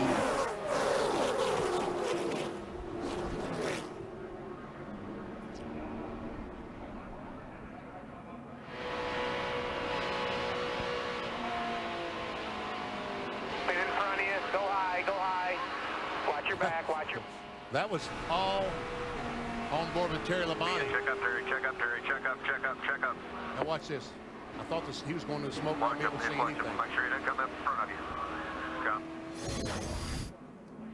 Wow. Well, he's lost a little bit of the front air valence, so that's going to definitely affect the way that car handles. But he is in the Daytona 500. And he is in one piece. Yes. Okay, now we saw how much pit stops helped Bill Elliott late in the first race. Everybody's coming, except Jeff Gordon stays out. Michael Waltrip stays out. Newman stays out. Mike Wallace stays out. Matt. And the 26 slides to a stop. They were looking at going 2 tires. Let's see if they feel like when he slid into the box up, they're going to stick to their game plan. Don't feel like they flat spotted him to Snyder. Mark Martin's already gone, Matt. Just 2 tires handling perfectly. We'll see if those 2 tires can get in the lead. Dave. 4 fresh tires for Scott Riggs. No adjustments to the chassis. Slight air pressure adjustment. Wants it to turn just a little bit better. Scott trying to get the fresh rubber for better handling on the racetrack. They talked about staying out for track position, which he had. Oh, trouble with the jack. The jack fell. They're going to have to push it up by hand. Now they have it back up. Scott losing all those positions, and their one fear was that they would go back out single file and not have enough time to get their position back. That's one thing said earlier, that one mistake like that can keep you out of the Daytona 500. And you'd have to believe the guys that came in and got tires have an advantage, but Mike Wallace stayed out. They didn't make any mistakes on his pit stop. Only a handful of laps to go. Will it pay off for him? Track position. Yep. With only 8 or 7 laps to go, and this thing all goes back to racing. Here we see them coming around the other side. Jackman trips, he falls. He goes up. When they take off the tire, the left front tire hits the jack handle and releases it. That's why it fell. So they probably lost, what, an extra 7 or 8 spots because of that. Probably. And that's a lot of track position when you're out of time. Scott Riggs came in 11th and came in locked into the Daytona 500 field if that had been the final lap of the race. Now he will be deep in the field with just a handful of laps to go, and perhaps the sun setting on his chances of making the Daytona 500. We're only going to have... Is that Travis going down? Oh. Yeah, Travis Kvapil going to the pit lane now? Sure looks like it. Dave, what are you working on? Well, I'm with Rodney Childers now, crew chief for Scott Riggs. Rodney, that is one of the dangers of taking on those 4 fresh tires, isn't it? Yeah, the way the racetrack is here these days, you about got to take 4 or you're just going to get beat. So, had a mistake there. Hopefully we can come back from it and get in this deal. All right, Matt, let's go down to you. And with so few laps left, Mark Reno talking to his driver, Mike Wallace, on the radio. Now, they stayed out. The main reason, Mark told me, was because of what happened to the 10 of Scott Riggs. That was their worry. So Mike not really saying much about the race car. So your man a little nervous? Yeah, he's been talking a lot. He's helping on our strategy. Most of which entails going down and making sure nobody passes us. I don't know. We're just have to see what happens. We got a good start position and got a lot of good cars between us and the next transfer car. And he'll just adjust his mirrors up and we'll do the best we can.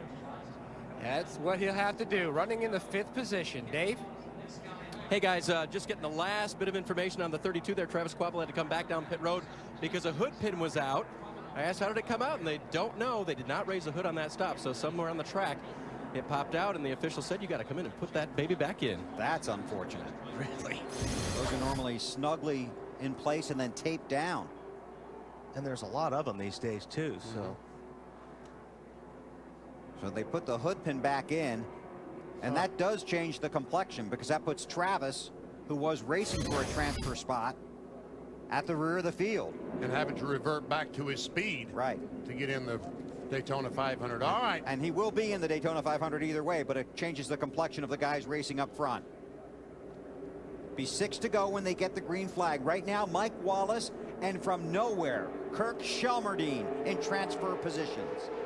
It's rolling the dice. Well, I'm telling you. And why not? I mean, that's what you got to do. Especially in Kirk Shelmerdine's position. 6 laps to go. And now Kirk is going to get, these guys are just going to go by and bring him back to these other cars. Kenny Wallace, Robbie Gordon. Shelmerdine in the 27. Longtime crew chief for the late Dale Earnhardt. That's Mike Wallace. Really doesn't care about those guys going by him. He's Problem is, if one of those other guys is in that line, like Kenny Wallace. Wallace 14th on the restart. That's Mike in the 09, trying to get in line. Kyle Petty in the 45. Mayfield now on the bumper of Mike Wallace. Shelmerdine trying to hook onto Bobby Labonte and get towed to the front. 5 to go. Kyle Petty in 45. Trying to get by Mike Wallace. There comes Kenny Wallace. Kenny Wallace on the low side, now pulling up to the back of Kurt in that 27 car, and he goes to the inside, makes it 3 wide. Oh, he's getting squeezed down there. Kirk's going to make that car as wide as he can. And it needs to. This is for everything right here, for a spot in the Daytona 500. Got to get a little dirty at this point.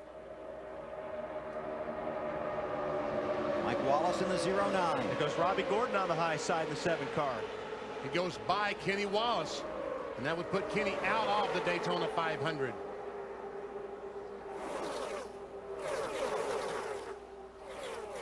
There comes Scott Riggs, the 10 car, with those 4 fresh tires. He's in this group. Oh, there's contact between Yaley and the 27 of Sherman, and Kurt falls back. He had to get out of the throttle there.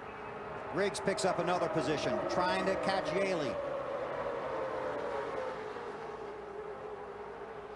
Wimmer, the 4 car on the high side, going to take the spot away from Riggs as well.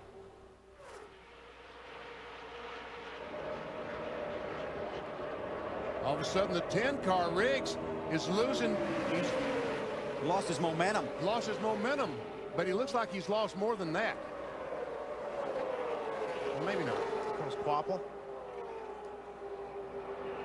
Car that had to have the hood pin replaced, the 32 of Quapple. Oh, Michael Waltrip slides up the racetrack.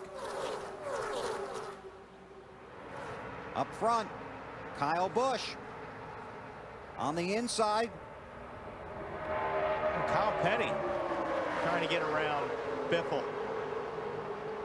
2 Petty Enterprises cars in the top 10. Those guys all locked in. Check out the transfer spot. They are all bunched together right now. And it's the Wallace brothers side by side for the last spot.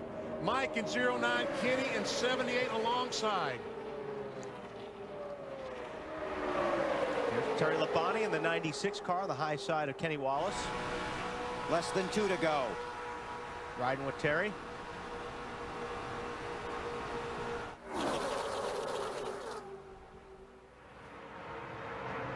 Wow. Yeah, that's what I was just thinking. Flag, get all you can, bud. Robbie Gordon on the bottom. You got the 09 car, Mike Wallace, right next to his brother Kenny in the 78 car, tucked up behind 29 of Kevin Harvick. And there's Riggs on the bottom. Coming to get the white flag. Well, there's somebody sideways. J.K. Yaley. Yellow is out before the white. Looks like Travis Quapple went screaming down pit road. NASCAR won't appreciate that. Well, they did say in the drivers' meeting, if you have to take pit lane to avoid a wreck, just reduce your speed. I think you forgot the second half of that. Yeah. Yaley to pit road. Nextel Cup rookie. Well, there he is on the high side. He just comes down while the other cars were going up, and there was contact, and that's Stremme in the 40 car. Got sandwiched.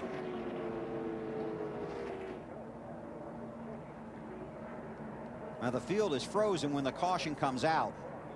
Looks like Yaley actually came down on Stremme. That's what it looks like, yes. You can see the caution lights clearly out before they get the white. So we'll go green-white checkers.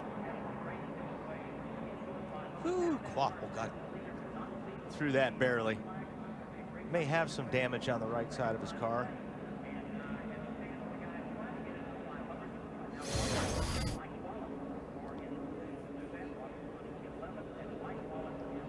NASCAR reporting that the 32 did decrease his speed, no penalty. Now then, how they line these cars up for 2 laps to go is going to be critical. And I don't know how you figure out when the field is frozen who's in front of who, but that's NASCAR's job, and it's going to be crucial. There are 18 scoring loops around the track. The scoring reverts to the last loop you passed. So while you may be in front when the caution came out, if you weren't at the previous loop, you will be put behind the other car. Because they've got to get it there. You see there is some damage on the right side of that 32, Wally. And they've got to get it right for this restart. Yeah. Yes, they do. They also have the use of video replays to determine where the cars are at. And that's the thing about the green-white checkered here, BP, is one of these deals, it takes a lap and a half to get up to speed. So it's so hard to make a pass on a green-white checkered on a restrictor plate race because it takes forever to get to top speed. Oh, by the way, Jeff Gordon's leading. Yes. Kyle Busch is second, Mark Martin's third. Bobby Labonte continues a great run in fourth. Then it's Biffle, McMurray, and Kyle Petty, Casey Mears, Ryan Newman, and Michael Waltrip. Now, just to clarify, NASCAR only uses video at the end of the race, just like the situation we had at Talladega last fall. For this restart, they will rely on the scoring loops around the track. Let's check with Dave. Joe Garone, crew chief for Kenny Wallace in the 78, very calmly and coolly sitting here. Didn't look like he had a shot there for a while, and then Kenny came up through there. Yeah, he's so good in the draft. You know, the Furniture Row Chevrolet here has been a little bit tight, and that's been hurting us. But we got it freed up on the last pit stop, and it's just a matter of track position. Now he's up here with 2 tires. Hopefully we can get her done. Do you think you have enough people around you that want to help him get into the 500? There's a few of them, you know. Maybe his TV career helps. I don't know. Well, that could be. I don't know. He's got a lot of TV going on, but after that last caution, too, you realize you got to go back behind the 10, but that's scoring. You're okay with that? Yeah, well, there's nothing we can do about that, yeah. I mean, with the segments the way they are, it is what it is. And I'm more concerned about the 19 being lined up behind the 10, but or the 2 of them being lined up, so we'll see what we got here. It's a very good point there. Remember, the 78 couldn't get around the 19 earlier, and now that's a teammate to the 10 car he's trying to race. Alan?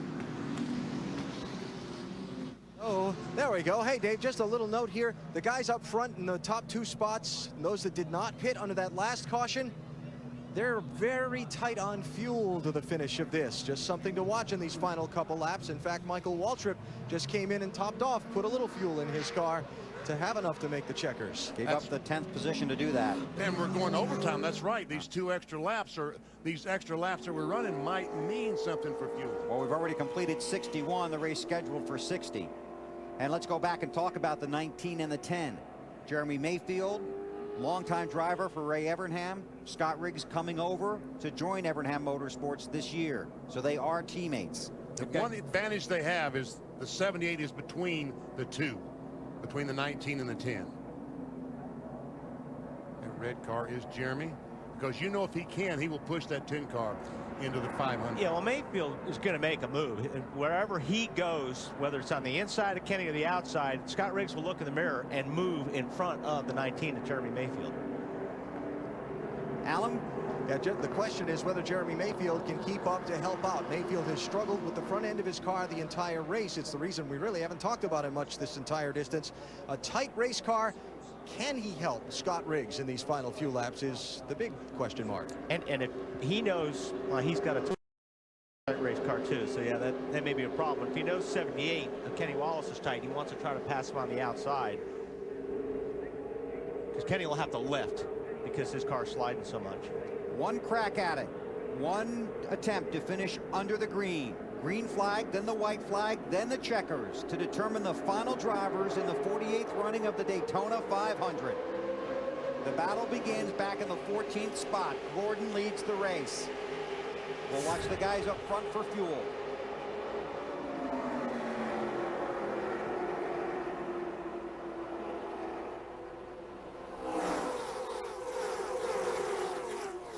There we see Scott Riggs and Mike Wallace nose to tail for that last spot in the Daytona 500. Neither of these cars has qualifying speed to fall back on. Wallace in the 09, Riggs in the 10. And Kenny Wallace in the 78, the other player. Robbie Gordon in the 7 is locked in, but he can lock out one of these other racers by finishing in front of them.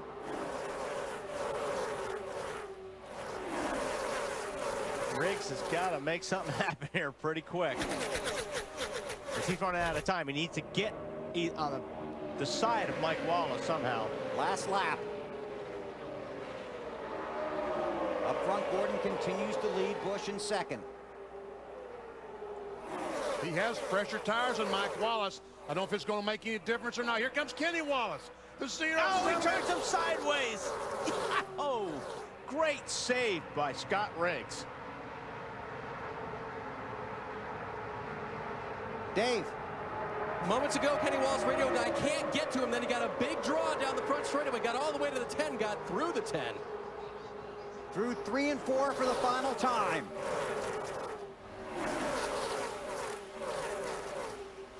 Up front, Jeff Gordon continues to lead. He brings the field to the checkered flag. Here's the race to get in the Daytona 500. Mike Wallace makes it. Scott Riggs will not.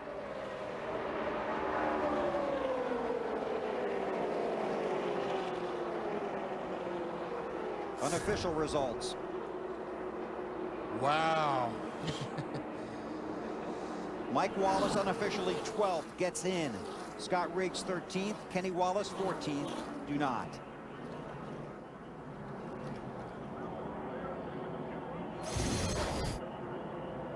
Watch the 78 of Kenny Wallace try to squeeze in between Scott Riggs and Harvick. I don't think Riggs ever got out of the throttle. I don't think he did either. I think sideways he just nailed it. And Harvick didn't. He just squeezed the throttle. Outside.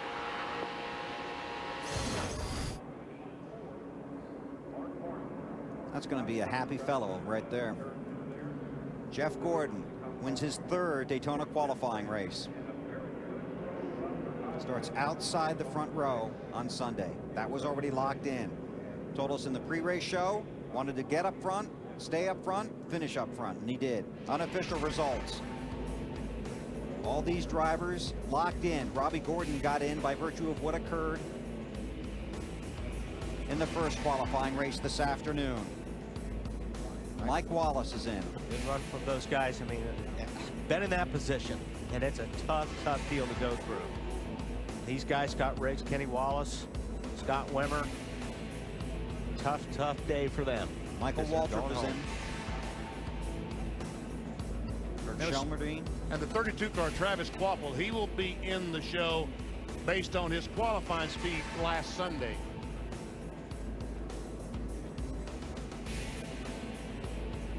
And I'm hearing that Kirk Shelmerdine may be the last car in on time.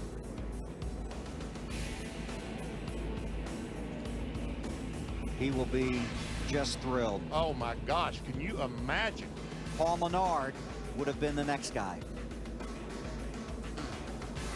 Every spot counts. It sure does. Yes, if the 32 had gotten in by position, right, then Menard would have made it on time. Exactly right.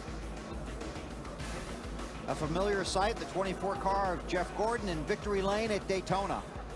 It's where he wants to be on Sunday. He's won it 3 times. He'll share the front row with Jeff Burton.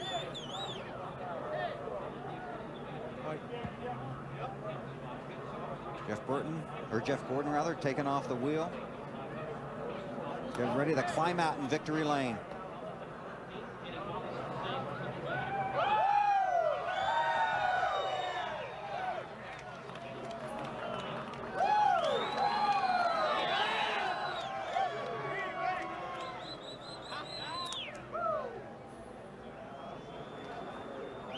Jeff, you lost the lead at the early part of the race. Once you got it back, no one could get around me. Tell me about your car in this event. Car was awesome. You know, obviously we wanted to be out front the whole time, and you know, in those restarts when you're side by side, just depends on where you get the push from. And Bobby seemed to get a little bit better push. Kyle Busch, my teammate, had a great car, and he got by all of us. And I just, you know, really was fun just riding there in second behind him. I was hoping for a green flag pit stop, but glad we got a nice pit stop in there anyway, and the guys got me out first. That's probably what won the race. Of course, it didn't help to have my teammate there pushing me from behind. Even though that young guy, he's so full of you know, just enthusiasm and that youthfulness that you never know when he's going to pull out and pass. He's awesome. I want to thank DuPont and Chevy, Monte Carlo, GMHC, Pepsi, Quaker State. We've got some new folks on board, Nicorette and Sparkle with GP. So I want to thank them all, but I know I can't. Yeah, time short. Right. See you Sunday. Thanks, Jeff. Marty? A dejected Scott Riggs walking from the car. Walk me through those last few laps. You knew what you had to do. Just trying to get to the front, you know. Just proud of all the guys. They give a great effort. You know, we had a gear failure in qualifying, so we didn't get our time that we needed. Didn't get up to the front where we needed to. Didn't have any help. You know, just tried to get there. Worked on the car all night. got there a couple times, kept getting hung out. You know, there's nothing I can say negative about anybody on this Valvoline Stanley Tools Dodge because everybody did a great effort. I got to thank everybody at the fab shop and the motor shop and the chassis shop. Everybody at Everham Motorsports gave me what we needed. We just, that's the kind of risk you take when you come down here with no points. You know, I think if it wasn't for the gear failure, we wouldn't be in the situation during qualifying, but just hate it. Scott will not be in the Daytona 500, Bill. Thanks, Marty. Here is the starting grid for the Daytona 500. It includes 10 drivers that will be making their first start in the Great American Race. See Junior back in row 4 alongside Bobby Labonte. Jimmy Johnson worked his way up to the 5th row. Kyle Petty in row 6. Tony Stewart, one of the favorites to win the 500, back in row 8. Denny Hamlin won the Bud Shootout. Martin Truex Jr., a rookie. There's some of the guys that got in today. Raced their way in. Robbie Gordon, Mike Wallace in row 12. Brent Sherman back in row 15 alongside Michael Waltrip. Kevin LePage raced his way in, finished 9th in the Daytona 500 1 year ago. J.J. Yaley, a rookie, driving for Joe Gibbs. See Travis Quapple back in row 20, but he's in. Kurt Shelmerdine, row 22. Terry Labonte, 43rd. Here are the gentlemen going home from speed weeks before the Daytona 500. Saturday on TNT, 1 o'clock, the Hershey's Kissable 300 for the NASCAR Busch Series. Sunday on NBC, the Great American Race, the 48th annual Daytona 500 begins at 1:30 with the Bank of America Countdown to Green. And the NBA All-Star coverage this weekend on TNT, a doubleheader tonight at 7 o'clock. The 76ers and the Bulls lead it off at 7.